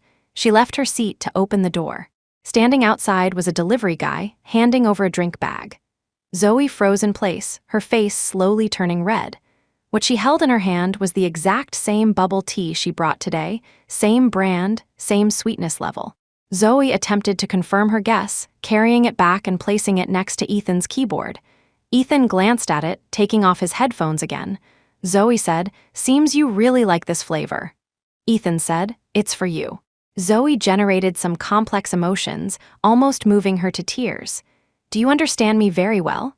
The screwed-up thing was, yes, Ethan understood her very well. A cup of tea, failing to curry favor, could end up flowing back into her own stomach. No matter how she calculated, she wouldn't lose. But if interpreted, it was another matter. Really made one want to hide in a hole. Ethan's headset volume was loud. Gunfire from the game could be heard faintly. He looked at her, appearing not to understand where her emotional agitation came from. "The bubble tea you bought is delicious. I wanted to treat you to a cup too." "What's wrong?" Zoe asked. "Just that." Ethan. "Just that," Zoe said, "but this looks like charity." Ethan asked, "Did you hold the thought of charity when you bought me bubble tea?" Zoe couldn't speak. Finally, she shook her head. "No," she said. "It was a gesture of goodwill, gratitude, various things, but definitely not charity. I think you don't need it either. But I bought the flavor I like because if you refused, I had a way out, I'd drink it myself." Ethan said, "Then so am I." When saying this sentence, his face was calm. Zoe fell silent. A moment later, she pulled that cup of bubble tea over, inserted the straw, and drank slowly. Ethan put on his headphones. Just as she finished studying the functions in the manual, the boy beside her suddenly stood up, shut down the computer, and picked up his phone. "I'm sleeping for a bit, make yourself at home, close the door when you leave." After instructing, he walked back to the bedroom. Zoe propped her head for a while, opened her messaging app, and messaged Ethan, "Thanks for your tea." "Ethan, you're welcome." "Zoe, didn't disturb your rest, right?" "Ethan, I just lay down." Zoe glanced at the tightly closed bedroom door and joked, "Did you lie down in a human-shaped slot or a charging pod?" "Ethan, I don't drink motor oil nor ash water." Zoe laughed secretly, continuing to type. "What flavor do you like? I'll bring it next time." After waiting a bit, Ethan sent a picture, a screenshot of his delivery order, happened just this afternoon, exactly the cup by her hand. Work at the student council got busy. The qualitative leap in the illustrations for the publicity department's account was all thanks to the new camera in Zoe's hands. When asked during event shoots, she smiled and said a friend lent it to her. Memory soon ran out. While organizing and selecting photos one afternoon, Zoe got stuck on a particular one. It was the test shot of Ethan gaming. Zoe looked at it for a while, unsure whether to delete or keep it. Finally, she exported it and sent it to Ethan. Scrolling back, there was that one of herself standing stiffly on the spot, full body shot from a not-so-great angle, from Ethan. She clicked back and forth, comparing, then concluded. In taking pictures of people, her photography skills were 10,000 times better than Ethan's. After clearing the memory, Zoe plugged it into charge and found Ethan had replied to her message. A question mark, concise enough. Zoe said, "I was organizing photos. This is you from last time." Ethan skipped this topic directly. "How's the camera usage?" Zoe, getting along well. She immediately shared a few photos she was most satisfied with recently. Ethan, as always without a word of nonsense, assigned work. Requirements refer to the brief. Give me a document this time, separate images and copy, give it to me next Tuesday. Zoe didn't understand what brief meant. Afraid of looking uncultured, she bade to eat it. Also, because of this, Zoe started searching and understanding some media jargon to fill her knowledge base. The dorm background was messy, unsuitable for product shots, so she visited the studio again. This time the boy went out, and she inexplicably got the password to his lock. When she opened the door and went in, Zoe was a bit dazed. Was their relationship really familiar to this extent? Ethan's desk was messy. She took a picture with her phone. "Can I organize it?" Ethan, "No." Zoe, "Okay." She explained, "No intention to be a fairy godmother, just that your desk is suitable for composition." Ethan's language warmed up a bit, also explaining, "If tidied up, I won't find things. Wait for me to return half an hour." A moment later, he suggested, "You can read a book for a while." Zoe wasn't a person without boundaries. She didn't look around or touch things, sitting steadfastly in front of his reading stand, on which lay a reading material open to page 60-something. She started reading along. relatively boring social science book, but it wasn't Ethan's first time reading it. Later on, many contents could be seen marked artificially with a marker. When Ethan returned, Zoe considered whether to ask where he went, but the moment she turned her head, the question was thrown to the back of her mind. Because he was carrying 2 cups of bubble tea. Zoe smiled. Ethan also smiled. He noticed 2 unopened cups of tea also sitting on his desk, brought by Zoe. His smile was completely unlike an adult, very real, with a youthful sense. Ethan walked over. "Suggest drinking my portion, yours should be cold by now." Zoe disagreed. "I considered your problem, so I bought room temperature." Ethan asked, "Is hot better or cold better?" Zoe said, "Let's try both and see." He sat on another chair, unceremoniously pierced both cups, trying a sip of each. Ethan evaluated, "Mine is tasty." Zoe said, "Of course, the one you spent money on tastes better." Ethan took a big suck to show agreement. Childish behavior. Zoe watched silently. "You're going to exceed your sugar limit today." Ethan remained noncommittal. Zoe asked, "Where did you go just now?" Ethan said, "Fishing." True to form, a fishing maniac. Zoe asked, "Catch anything?" Ethan named 3 scientific names of fish. Zoe didn't know a single one and couldn't Baidu instantly, so she could only congratulate vaguely. "Congrats, a fruitful harvest." Ethan looked at her. "Have you taken the pictures?" Zoe shook her head.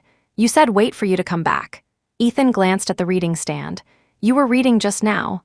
Zoe said, "Yes." She asked, "Do you read a book many times?" She sneered inwardly. King of grind, in terms of endless learning, he always made people unable to be at peace with themselves. Ethan said, "Read this one a long time ago. I dug it out again after you came last time." Zoe was stunned. "Why?" Ethan said, "Helps me get along with you." Zoe lost the ability to speak instantly. Her heartbeat was getting faster bit by bit. She could feel it. His answer was somewhat ambiguous, but straightforward to the point where ambiguity became suspicious. Must say something as defense or a countermeasure, so Zoe spoke quickly. "I didn't write this book." Ethan said, "You couldn't write it." Zoe continued to be speechless. He was still him, refreshingly unconventional. She asked, "Is it important, getting along with me? You are naturally quite singular." Ethan looked at her. "Very important," he said. "My team will expand in the future. This kind of interpersonal relationship is very important." So she was just a guinea pig. Zoe was silent for a moment. "My suggestion is don't tell them the studio password so early or find a more public workplace. This place is too private. You can't guarantee everyone has no voyeurism or bad intentions." She held up the tea on the table.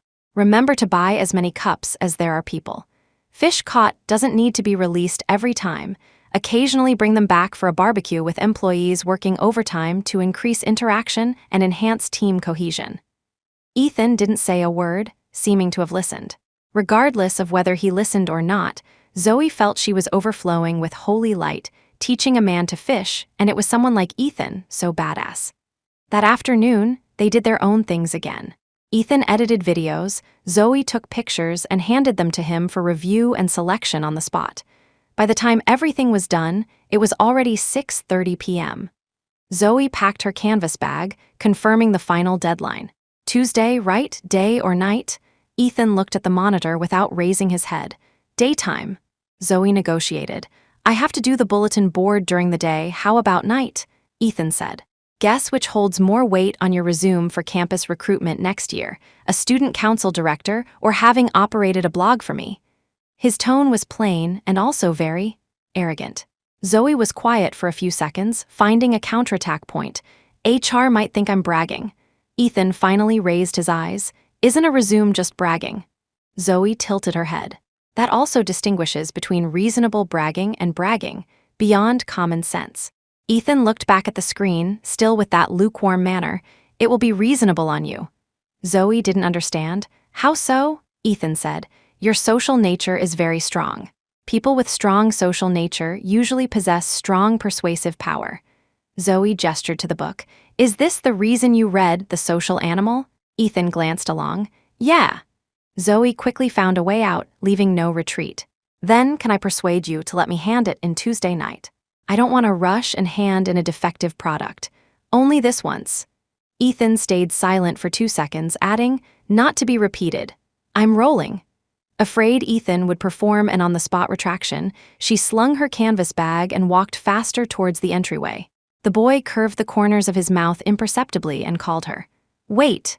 Zoe reversed back to position. "Any other orders?" Ethan pushed the takeout bag of tea on the table to her. "Throw it away. Didn't ask me to throw trash before." Increase interaction, enhance team cohesion. Badass. In early April, Zoe's first commercial draft was officially published on Ethan's blog. The whole article wasn't modified much. In Ethan's words, what Zoe wrote was like diatom mud. It read very environmentally friendly and mass market, and appropriate roughness in speech added interest. The brand was also satisfied. After publishing at 8 p.m., Zoe refreshed the view count incessantly. But she had no backend permission, and Ethan hadn't released comments, so she couldn't get reader feedback in time.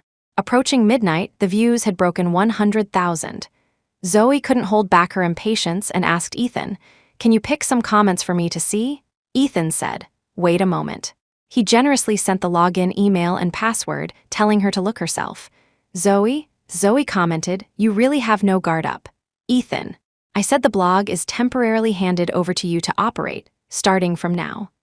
Zoe said no more, verified and logged into his backend. Ethan's account was called Novice on all platforms, translated as beginner, which was somewhat conceited and worth complaining about, but a few seconds later, the mood for complaints vanished without a trace. Zoe was completely speechless, facing the power of traffic for the first time at such close range. Numbers stacked like tidewater. Every refresh was a wave, drowning her. In that instant, Zoe felt she was very tiny, like a grain of sand, a piece of duckweed. Again the creator, turning hands to rain, immense to the extreme, very unreal. 3 days later, this feeling faded, because trivialities pulled her back to reality. As class president, she had to organize the spring outing. But the spring outing was just a pretext. In reality, it was a voluntary mixer. Zoe studied communications, where girls outnumbered boys. The other class was electrical engineering, with more yang than yin. This kind of interactive activity to broaden interpersonal relationships happened every spring and autumn. The bus this time was rented by Zoe.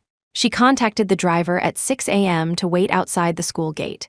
Her roommates joined her, occupying seats in advance. At 7, Zoe ticked the last name on the roster and turned to look at the male class monitor of the accompanying class, Liam Baker. "We're all here, what about you?" He said, "Missing one."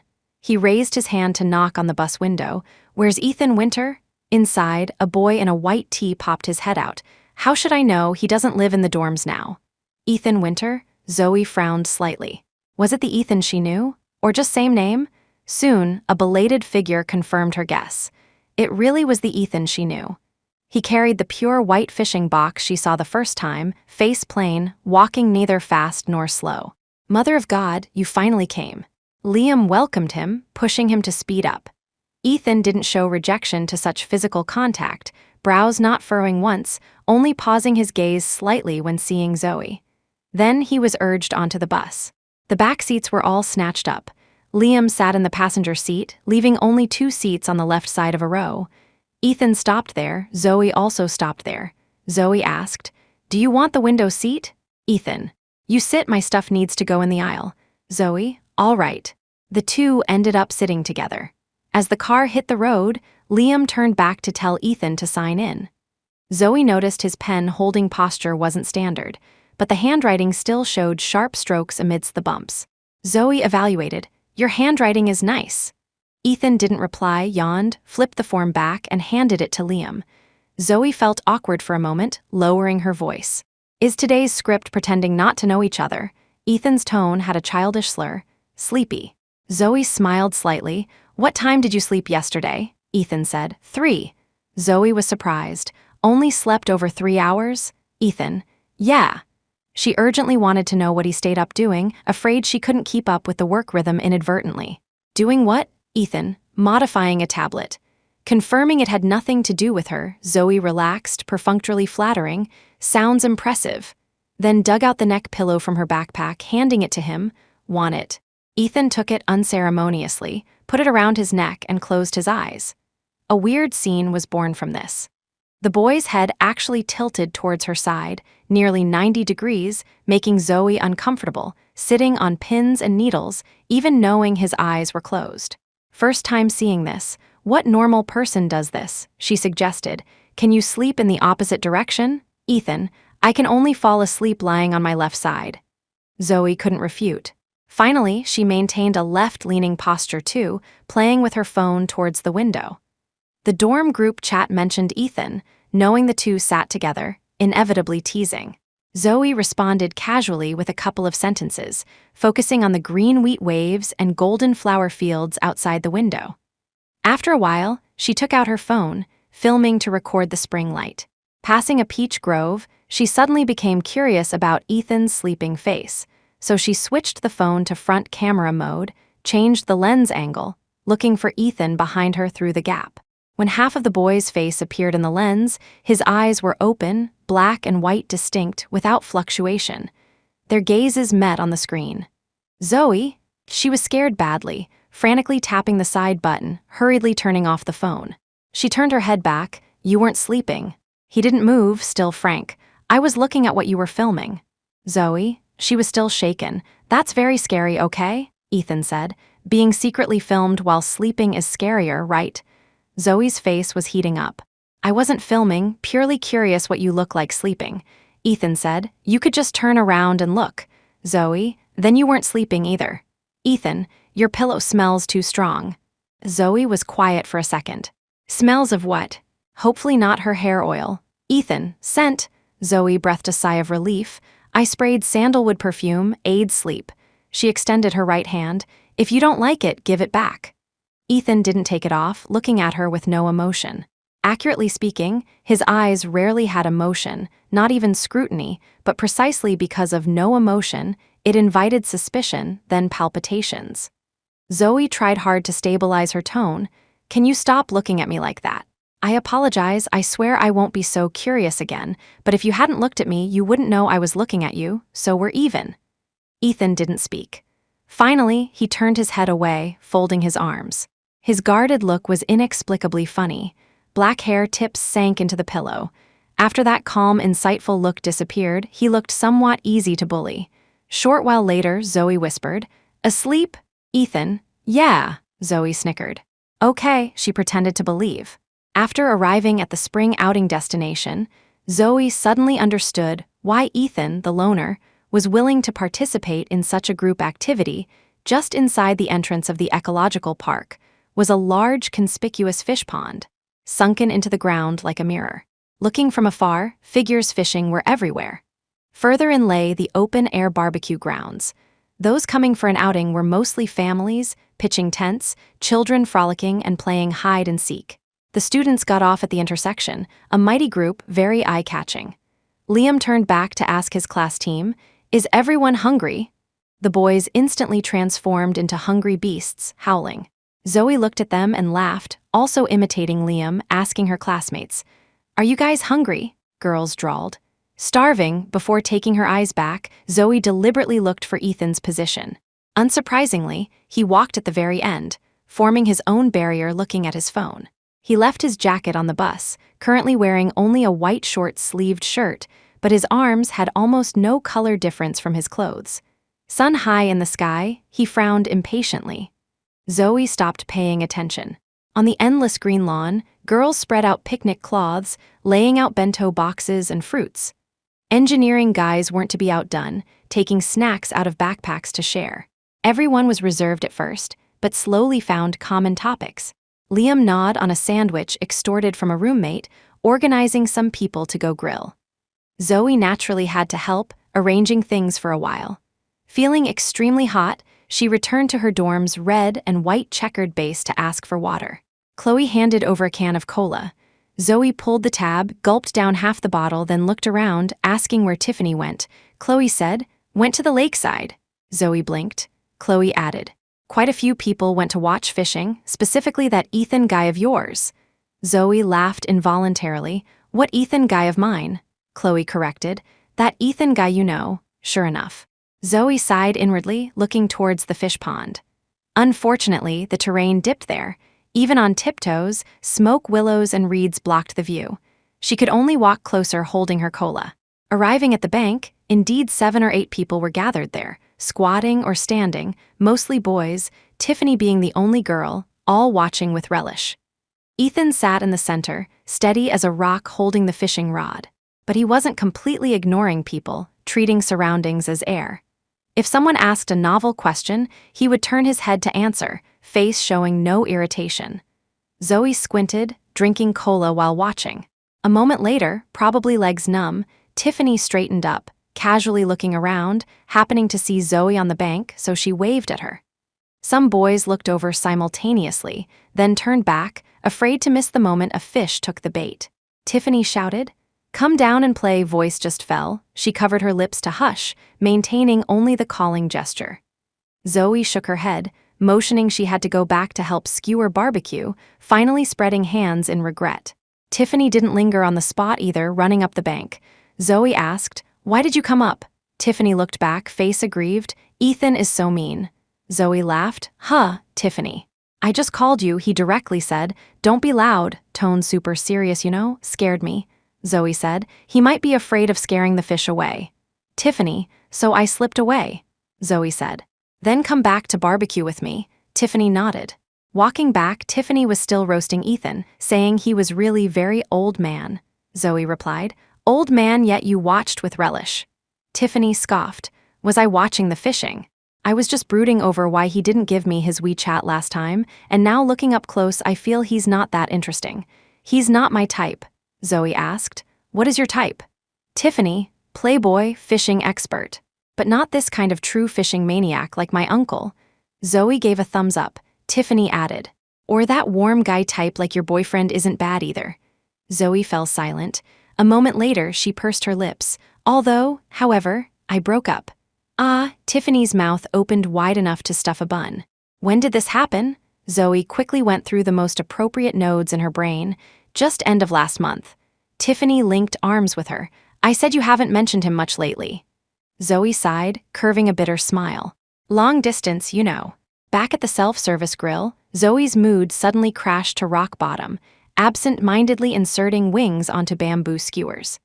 Yes, that feeling of blow appeared again, intense. Dropping a lie smoothly didn't make her feel better.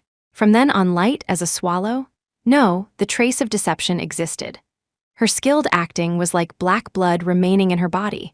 When mobilized, starting to flow, it could always darken her at maximum speed, turning back into that self unable to see light. The bamboo skewer accidentally pricked her hand. Very painful. Zoe quickly sniffed, stopping the urge to cry. She rubbed her thumb, going to the nearby sink to rinse the wound. In her peripheral vision, a group of people walked back, Ethan among them. She turned off the tap, looking over. Liam stepped forward, leaning down, asking how many fish Ethan caught. The boy immediately moved the fish bucket back like protecting food, refusing to be touched. Not only Liam was stunned, the accompanying boys were also stunned. He really habitually gave no face. Zoe wanted to laugh watching. Liam wasn't embarrassed either, quickly giving himself a way out. What's the meaning? Not for the bros to eat? I approved plenty of leaves for you, Ethan said. No, then walked towards Zoe's direction. Zoe watched helplessly as he approached, arriving at her side. He lifted the fish bucket high, placing it on the stone shelf by the sink. Take it. The onlookers instantly turned into wolves, howling non-stop. Liam scoffed, waving. Scatter, scatter, it's tribute for the girl. Nearby girls also lifted heads to look, following the excitement and jeering, fearing the world wasn't chaotic enough. Zoe was completely confused, asking softly, "What are you doing?" Ethan's face was calm, repeating her past suggestion. "Fish caught doesn't need to be released every time, can bring back for a barbecue with employees working overtime." Zoe couldn't help smiling. "It's not overtime right now." Ethan raised eyelids slightly, leisurely looking around. "But present here, I only have you as an employee." Bad mood swept away completely. Zoe looked at the fruits in the bucket, accepting readily. "All right, I'll handle it." Ethan suddenly asked, "Will you feel uncomfortable?" "No, the one uncomfortable should be you." Zoe glanced at him, revealing a little sneer without malice. "Only we know this is a reward, but in others' eyes it's courtship behavior." Ethan seemed to frown belatedly, rarely apologetic. "I forgot something." "What? You have a boyfriend?" Zoe also realized, broke up. Ethan. When, Zoe, just now. Ethan was quiet for a second. Fish are all yours. Happy breakup. Dropping these 4 words, 2 words, he turned and left. Regarding Ethan giving the fish, Zoe's attitude was, she really thanked him. Because of those chain reactions that made one laugh and cry. For instance, when getting on the bus back following Ethan, classmates jeered again. For another instance, just arriving at school, Liam leaned over to tease, Ethan, aren't you going to walk our president Zoe back to the dorm? Roommates fled the scene at light speed, like race walking. Thus, after the bus left, the two stood in place, speechless looking at each other. Zoe tilted her head looking towards Ethan's apartment direction, then looked at her phone. You don't have to actually walk me, it's 9:30, go back. Ethan unexpectedly proposed. Walk for a bit. Zoe was slightly surprised. Actually walking? Ethan nodded. Zoe gestured to the fishing box in his hand. Isn't this heavy to carry? Ethan handed it over. You do it. Zoe's left shoulder dodged back subconsciously. Ethan smiled once, dropping it back. He smiled exceptionally vividly, like a flower. Using flowers to describe boys is inevitably jarring, but Ethan had red lips and white teeth. Once his regular expression relaxed, it would make one think of descriptions like flower-like youth. Zoe curved her lips, joking similarly. If you pay extra, I can consider manual labor. Ethan said, no need, let's go. Two people walked side by side into the campus. Spring night, evening breeze, crabapple blossoms clustered, melted into semi-transparent gold leaf by streetlights. Zoe looked up at the high flower branches.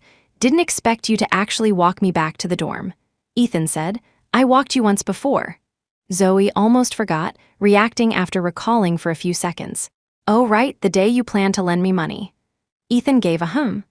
That day, they also walked side by side like this, but no communication throughout. One white face, one black face. The black face was Zoe, suffering strange humiliation, mixed feelings.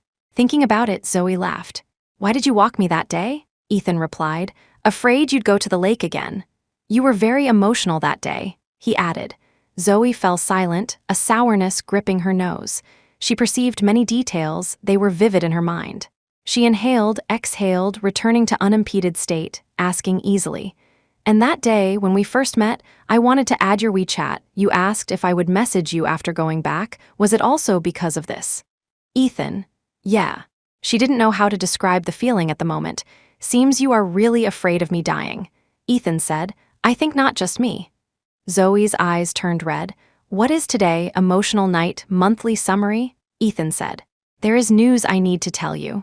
Zoe asked. What? Ethan. According to the split stipulated in the contract, your debt is already 1/4 paid off. Zoe was surprised. I only wrote one article, Ethan said. But it's very valuable. Zoe shook her head. What's valuable is your traffic. If this soft article wasn't posted by Novice, I think mostly no one would care. Ethan said, do you remember what you said before? Zoe, what? Ethan. You said if I farted, everyone would think it smells good. If I really just farted, would everyone still think it smells good? Ethan looked at her. If I really posted something messy, never mind passing the client, would fans buy it? Being serious is just very valuable. The basis for the public to pay for your video or soft article is that your seriousness, all the smooth and interesting viewing experience, is because you are outputting your seriousness. Zoe digested this, finally agreeing. You are indeed a serious person. Ethan replied. Aren't you? Zoe said. My seriousness all along seems just to create an illusion. She smiled, correcting, but recently feel myself getting more and more real. I lied again today, telling roommates I broke up. For a moment I was very down. And then? Then, grilled fish was delicious, everyone was happy. My roommate's reaction was even cuter, one avoiding the topic afraid I'd be sad, another cheering me on. The feeling of putting down a certain halo didn't seem that bad, everyone cares about me. Still have to say, the fish you mistakenly gave provided me great comfort. Zoe kicked a pebble along the way. You might not understand, interpersonal value is quite important to me. Connection with the world makes me feel more existent. So, Ethan said, so what if fake, you live very seriously enough? Look at the blog back and more, your connections with the world are more. Hundreds of thousands of views, tens of thousands of comments. maybe only a few thousand really bought the product. What are the others doing, just absorbing your seriousness? Using as reference or killing boredom, these few minutes they are very relaxed. I haven't promoted the blog on other platforms, but recently followers grew crazily. Know how big your capability is now, right? The second half of the walk back to the dorm, the two were almost speechless, air quietly filled with floral scent. Dorm building close in sight, Zoe suddenly stopped, hands in dress pockets, turning right on the spot, looking at Ethan. "Do you mind if I'm blatantly curious about you?" The boy looked back, a flash of doubt on his face. "Actually, for a long time," Zoe tapped the ground with her right heel, "wanted to know more things about you." Ethan frowned slightly. "Isn't it continuously in progress?" So he knew. And wouldn't pretend not to know. Zoe scoffed a laugh. "What about you?" Ethan asked. "What do you mean?" Zoe threw an eye dagger. "I don't believe you didn't understand." Ethan broke immediately, lips hooking slightly. "I think also in progress." Hess pretending much, but why did she still uncontrollably want to laugh? Heart protesting, this place shouldn't be stayed in long. Zoe tucked hair behind her ear. "All right, I'm going up." Ethan nodded. "I'm leaving too," Zoe said. "Bye, Ethan, bye." Too weird, too eerie, too suffocating. The subtlety at this moment was like a scalding pigment, able to soak her red. She became bold and timid, fleeing in panic, looking decent. Before entering the dorm door, Zoe stopped at the stairwell, took a deep breath, looked down to edit a WeChat message.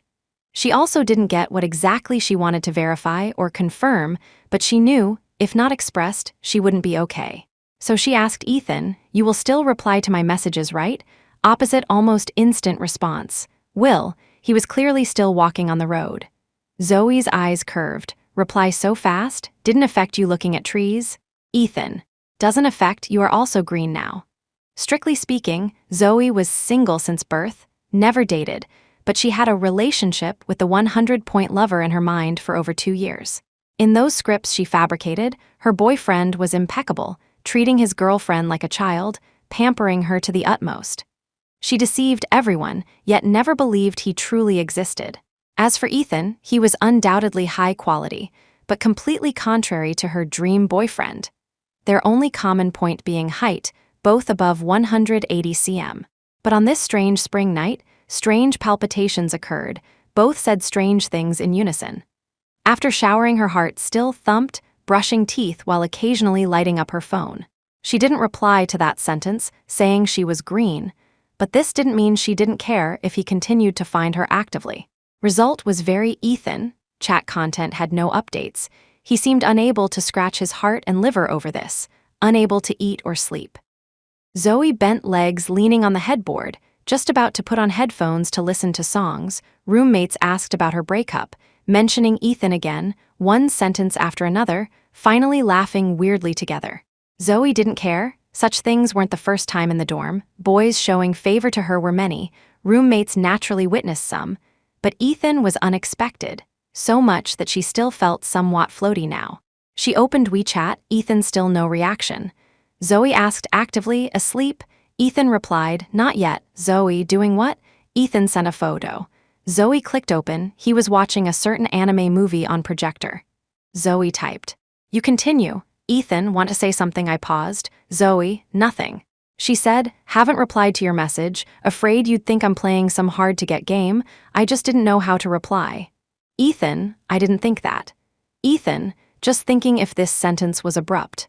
Zoe covered her lips with the duvet, smiling quietly. She said, "Not really." She evaluated, "But this sentence is indeed not very easy to handle. What do you think yourself?"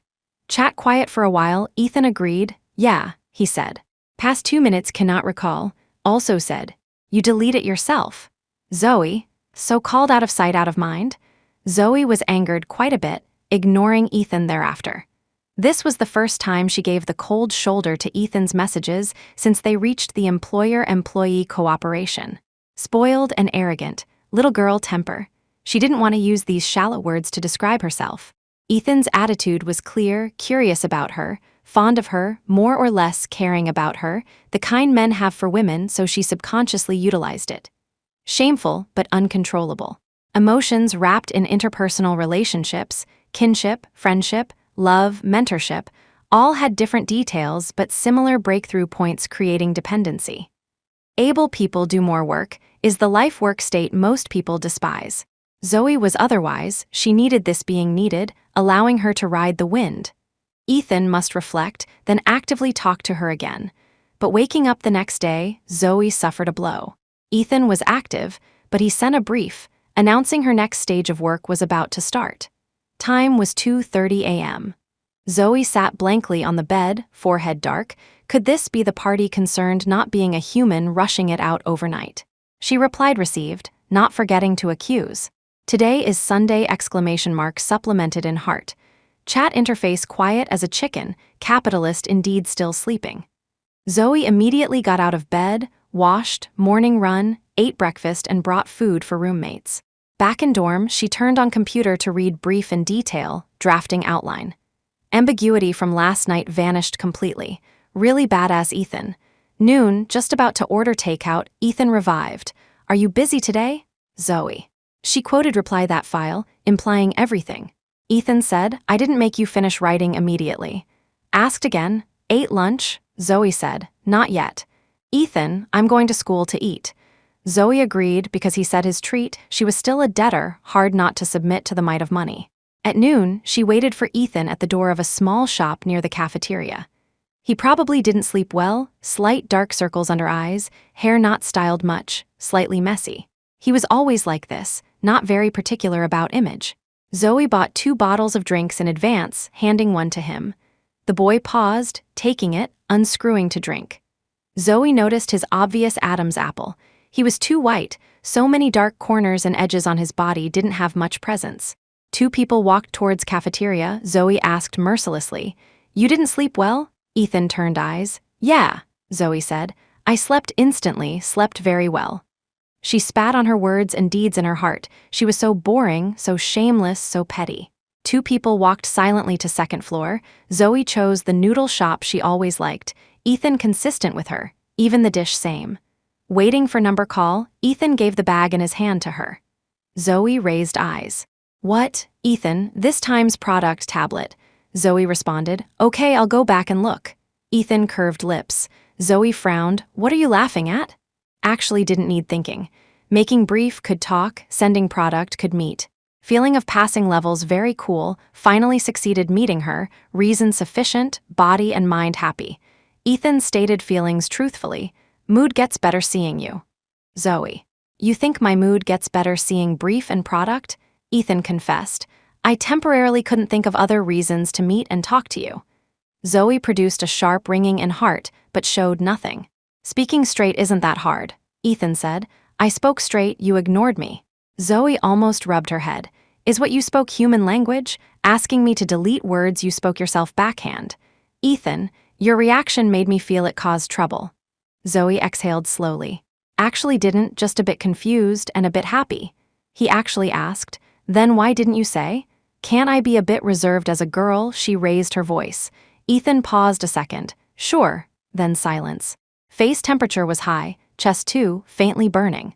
Zoe observed everywhere uncomfortably, noticing Ethan's meal card, placed by his hand, just face up, having his ID photo. Zoe raised eyes, trying to see his appearance clearly. Ethan had been noticing her, pushing it over. Zoe froze. What for? Ethan didn't speak. Zoe looked away, picking it up to observe. Ethan's hair then was shorter than now, unsmiling, cold and sharp. You were a freshman then, right? Zoe asked. Yeah, looking not too happy because didn't do well in exams, Ethan said. Because the place taking photos was too noisy. Zoe found it hard not to laugh. Zoe asked, If didn't fail exams, where would you probably go for college? Ethan said. Ivy League probably. Zoe froze, completely without thought of schadenfreude, only regretting to the extreme. Your grades were originally so good, how did you end up here? He indeed. Clearly should belong to that kind of place, sky high for birds to fly. Maybe this question was abrupt. Ethan fell silent suddenly, eyelids drooping, becoming lightless. Zoe never saw such gloom on him, just about to wave saying no need to answer, the boy raised his eyes. I had a friend who committed suicide. At the beginning of Ethan's story, he wasn't yet a 1 in a million existence, just one of thousands. An ordinary high school boy, 3-point line every day, good grades, happy family, having clear goals and interests, never having obstacles or derailments on the growth path. Of course, also solid interpersonal relationships. He had a very close childhood friend. Their mothers met at the same Samba club, hitting it off instantly, developing into best friends. Even pregnancies were one after another. Perhaps with the influence of the previous generation's friendship, the two boys played together since young, congenial interests. Nursery, kindergarten, primary school, middle school, high school. They attended the same school, same class, interests likewise. They would play soccer together, game together, be vain together, build Lego together, learn programming together, ride mountain bikes together, speeding through every dawn and dusk and 4 seasons. Looking at him felt like looking in a mirror, Ethan stated calmly.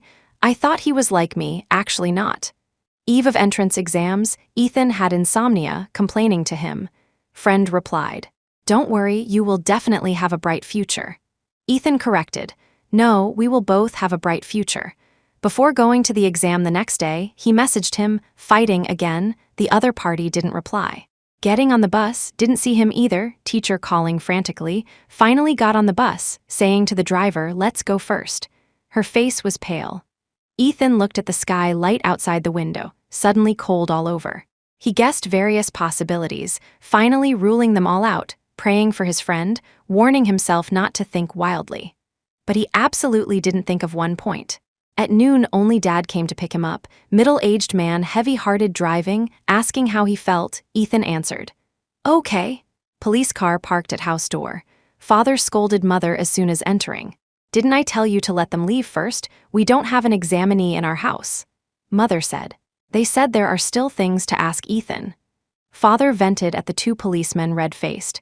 Couldn't wait until exams are over to ask, Can you guys have a little humanity? Ethan looked at them. What happened? Father didn't speak, Mother only cried, only the policeman answered him. Your friend Spencer Young jumped off a building and committed suicide this morning. Did you contact yesterday? Father started getting angry again, mouth opening and closing widely. But Ethan couldn't hear. Heavy objects exploded violently above his head, falling apart. He heard his breath, becoming rapid, becoming difficult, eyes burning painfully, head buzzing. He nearly had tinnitus. No wonder he didn't reply to messages. No wonder he didn't go to the exam. No wonder he didn't say, We will both have a bright future. Parents comforted, teachers consoled, they even said this, You take the exam well first. Especially take it well carrying your friend's will, high-sounding. Yet no one said the reason, not a single person told him the reason. Why, he asked himself hoarsely, eyes blurring continuously. Hand holding pen trembling occasionally, he couldn't solve the problems. Last exam ended, raining outside, world misty, like dreaming. How good if it were a dream, he gritted teeth, tears surging. Parents holding umbrella waiting for him, seeing his appearance, ultimately silent.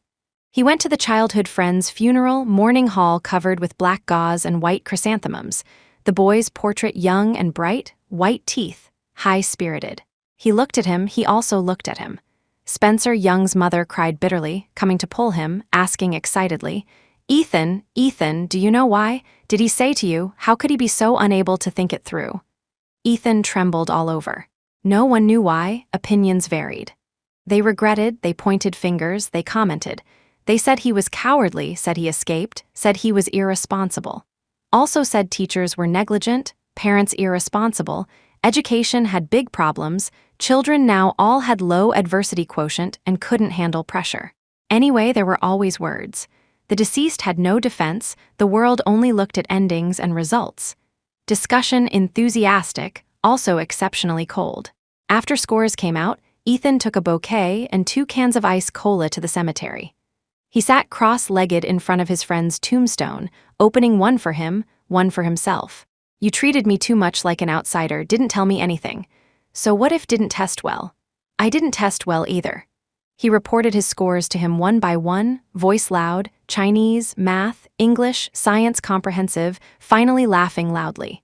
Parents advised Ethan to repeat a year. He refused, staying indoors, closing himself off, dark days. Father didn't understand. What are you sulking for? What are you sad for? Is this the score you should get? Can dead people come back to life or what? Pain has to pass. Life can't be smooth sailing. Good, bad, ups and downs are normal. Life isn't just one chance. Ethan spoke along with him. Yeah, life isn't just one chance. Would Spencer Young not know? He didn't understand him, yet understood him. In a trance, Father asked him, "So do you plan to be like this forever?" Ethan snapped back. "Can you lend me $50,000, pay you back this time next year?" Father asked. "What do you want to do?" Ethan didn't say a word. Father sighed, agreeing. Eve of school start, his first video officially released, he recorded the process of trying to make a robot independently. Robot named Raining, all white shape, flat, round, cute. Function was solar automatic watering. In the video, he constantly assembled, constantly tested, constantly failed, finally succeeded. He edited rhythmically, full of interest. At the end, green plants oily bright, rainbow faintly appearing in fine water mist, picture beautiful and transparent, netizens in comments all making wishes. Same time next year, Ethan paid back $50,000 to his father. Father was very surprised. "I lent you money not to ask you to pay back 10 times, 100 times. It's fine if you don't pay back, just proving yourself is enough." "I wasn't to prove myself," Ethan said. "Prove what? Prove to whom?" In muddled days, he never thought about proving this matter. Just that day, he woke up, then said to himself over and over, "Go forward, just walk, don't stop, walk on. No matter how important the road, it won't be the only road." After lunch, the two walked back together.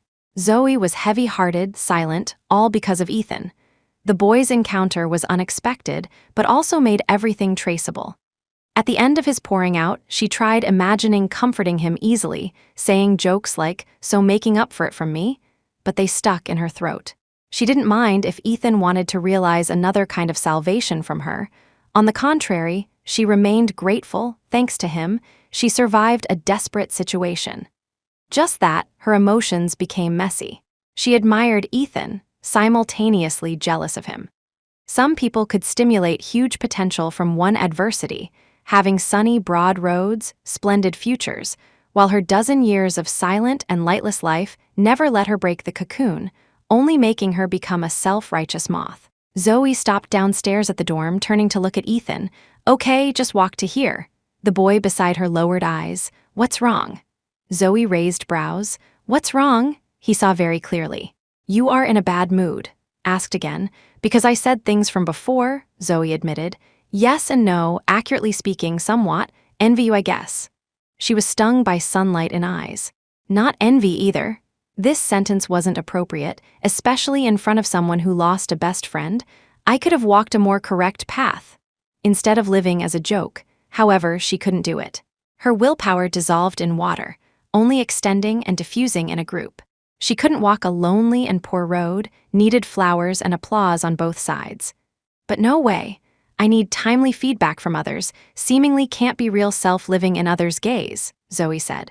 You almost don't pay attention to back-end comments, but after I took over the blog, I refresh repeatedly whenever free. Ethan said, "Is this any bad thing?" Zoe said. "We'll be tired." Ethan didn't think so. "People all get tired." Zoe raised eyes. "But you look more relaxed than me, handling with ease." Ethan smiled once. "There's a very cliché saying." Zoe, "What?" Ethan, "You must work very hard to look effortless." Zoe nodded in agreement. "You are very hardworking." Ethan kept the arc of lips. "You too." When he smiled, he could always reveal some extremely natural closeness and tolerance, paired with his height, like a good-tempered older brother. Or a very reliable boyfriend. Although didn't want to associate like this, just brainstormed it, what to do, Zoe looked away slightly, saying awkwardly, "I'm going back to work hard now." Ethan gave an O. Zoe locked brows. "Just O?" Ethan asked. "What else to say?" Zoe put hands behind back unconsciously. "Actually, nothing to say either." The boy looked serious a few degrees. "My first time getting along with a girl." "Guide me." Laughed after saying, even coughed once, did he know he was this unnatural. This was freaking Ethan, that Ethan like AI anytime, anywhere. Coming alive in front of her, turning back into human, flesh and blood youth. Zoe raised lips along. "You think playing games still need guiding?" Ethan said. "Isn't the beginning of every matter like this needing learning?" Zoe asked. "Where's your the social animal, read for nothing?" "Useless," Ethan said. Theory brings cognition, but practice is another matter. He asked again. What was your previous boyfriend like? Zoe thought, opposite of you. Ethan raised brows in surprise. He rarely revealed such easy-to-understand emotion, literally making Zoe laugh looking. She mumbled indistinctly. And you aren't my boyfriend yet, right? Ethan actually heard. Yeah. Zoe's face heated up violently. What are you yaring? Ethan said. You spoke facts. Zoe clenched hands, didn't know whether to laugh or cry. Right, so you better recognize facts. Ethan looked at her intently for a while. Recognize facts? She made him a fool with brain hard to operate. To tell the truth, I'm a bit crashed right now. Zoe said. Me too. I don't know what to say. Me too. How about I leave first? Okay. Sunlight very hot, their faces also very red, heart beating like thunder, incoherent speech, air was sticky syrup. So Ethan ran, walked fast a few steps, stopped, returned same way, calling Zoe. Girl turned head on steps. When he walked over, she also turned facing, welcoming him to maximum extent, not just looking back. Ethan asked, still eating dinner together tonight? Zoe froze a bit. Okay. Ethan, hands hanging by side. I'll pick you up. Zoe, okay. Thanks. He looked at her, gaze heating up. Zoe laughed out loud. Thank for what? So polite. Don't know. Not because she agreed to his invite, but couldn't figure out for a while, brain a mess. When a person opened heart to another in true sense, that equaled handing over one's soft rib. Now they both had each other's soft rib. I'll think a bit, he said. Tell you on WeChat when thought of. Zoe replied. Back in dorm, Zoe's face still hot, sitting at desk. She scanned herself in makeup mirror, cheeks red like fever. She pressed hands to cool down. Ethan was so cute. She smiled, taking out phone, flipping to that photo she took then, boy gaming. He really was so cute. Same moment, lovable person's answer arrived as agreed. She clicked open to look, sitting in place, unable to move for long time, wanting to laugh and cry. He said, thank you for being alive. When Ethan came to find Zoe for the third time, roommates all saw clues. Tiffany rarely sourly tusking. Incredible, Zoe, seamless transition, huh? Zoe smiled, silent, defaulting. Tiffany said, no wonder you refused to give me contact info back then. This was spoken to Ethan. The boy was right in front of them, revealing no strange color, only saying, not because of this. Tiffany said, stop quibbling, you definitely were avoiding suspicion. Roommates all echoed. Ethan didn't deny either. Zoe glanced at him. How did this person achieve being sincere and disdainful of many things, not minding being misinterpreted, accused? Then she quickly concluded, because he focused enough on himself. After they left, two people went downstairs side by side. Zoe said, I shouldn't have given you the schedule. Ethan said, should have given earlier, convenient to arrange work. Zoe asked, did you read the tablet draft? Ethan replied, read it, happened to have class today, so came to tell you face to face. Finding a bench under shade to sit, Ethan took out same model tablet from backpack, opening document directly on it to explain, marking. Here, switch content, primary and secondary reversed. Zoe nodded. What else? Ethan said, no more, you write better and better. He flipped forward, circling with stylus. This entry point is interesting, I laughed reading. Zoe twitched mouth corner. You really know how to praise people. Ethan heard the meaning, involuntarily curving lips. Zoe remembered scene before classroom door quarter hour ago, saying, actually just now roommate said I transitioned seamlessly. I thought about explaining, but finally said nothing. Ethan asked, explain what? Zoe said. I broke up with that virtual person for a while, also haven't got together with you yet, not seamless transition, she sighed. Overall, still care how others see me, can't escape this frame. Ethan said, but you didn't say finally, Zoe said, because I'm trying to accept negative views, accepting my reality.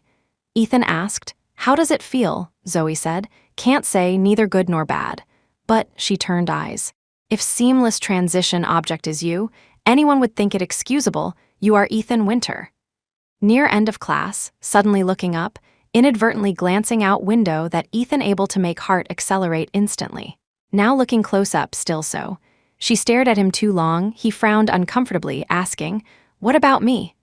Because looking at same tablet, they were close, both noticed at this time. Zoe immediately lowered eyes, observing light spots on skirt hem. Very worth getting along with, Ethan said. I thought you would praise my looks. Zoe couldn't believe. Person like you also needs others' praising looks, Ethan said. If ugly, that day by lake, would you ask me for WeChat? Zoe. Fine, makes sense. Thinking of this matter, Zoe felt scared retrospectively. If I didn't ask for WeChat, what if I continued jumping into lake after you left? Ethan said, I wouldn't leave. Really? Prepare to observe secretly after going ashore. Save me if really jumping? No, I would pull you back. Pull how? She asked subconsciously. Ethan was quiet, a blank coming from nowhere, making time short and long. Zoe looked at him, faintly having premonition, chest becoming messy, as if raining storm, slightly suffocating. Then, boy beside suddenly stood up, turned around, extending his hand. Give me hand. Her lips lost control, grabbing without hesitation. And his knuckles and arm used slightly force, she easily stood up again. Just like this. Saying, Ethan was about to let go but was held back. Really just demonstration? You think lending a hand. Pulled then please hold always okay? Zoe rolled eyes at him unhappily. I still owe you money, temporarily can't walk independently. Ethan laughed once, dated before is different. So what? Who asked me to guide him? She entered new identity over speed, a suitable and tempered girlfriend. Same road walked, they surprisingly had palms wet together. Dragon Boat Festival holiday, Zoe went home, father still lived in factory. She made side dishes to visit him as usual, saying school things, but 2 days thereafter, she didn't stay in empty home. Her new boyfriend no need quotation marks that one drove to her small town. Watching him skillfully camp in wild grass and flowers, Zoe proposed new suggestion. You doing outdoor streaming should also make money. Ethan adopted seriously and planned to arrange it after 40. That starry night, they kissed intent, hugging and deep kissing Ethan. She could touch his scapula trembling, his body young and sensitive. She likewise, but they kissed endlessly. Lying horizontally in grass field, Zoe stretched arms, hands making camera shape, framing billions of light years between fingers. People look at stars tiny, stars look at people also right. She imagined asking Ethan, will you be video blogger always? His answer always watertight. Depends. Ethan asked her. You. I want to take grad exams, Zoe put down hands. Looking at contract, 3 more articles and our transaction ends. I want to finish early, prepare for exams without distraction. Her meaning very clear, Ethan spoke no more. Zoe turned sideways to him, in night curtain, boy's expression not real. She picked a grass blade from his hair tip. Are you a bit disappointed? Because not mixing with you anymore. He glanced at her, eyes black and white distinct. No. She lay close to him, not a bit. He looked away, admitting. Fine, a bit. I want to make choice making myself comfortable. I know, Zoe poked his cheek. Learned from you. Then she was pulled down, hugged forcefully. What? She asked, holding breath. Relieving heart discomfort a bit. He answered calmly. They hugged for long time, long enough to thought other fell asleep. Zoe spoke like dreaming. I want to try living completely for myself. I will succeed, right? Ethan patted her back, switching to affirmative sentence. You will succeed. Autumn same year, Zoe released last article according to plan, also paid off all debt as agreed. Day officially terminating contract, sky blue washed, she walked out of Ethan's studio, still uneasy, so messaged to Coke's person. I am still green now, you have to believe me. And her ex-boss current boyfriend congratulated calmly, you can be any color. When changing color to you is no longer just protection, world is yours to hunt. End had a bracket, adding cute 3 words. Including me. Zoe stared at this line, laughed for long time. She thought, stories ending unknown, but one point undoubted. She decided to live well in every day of life. The end.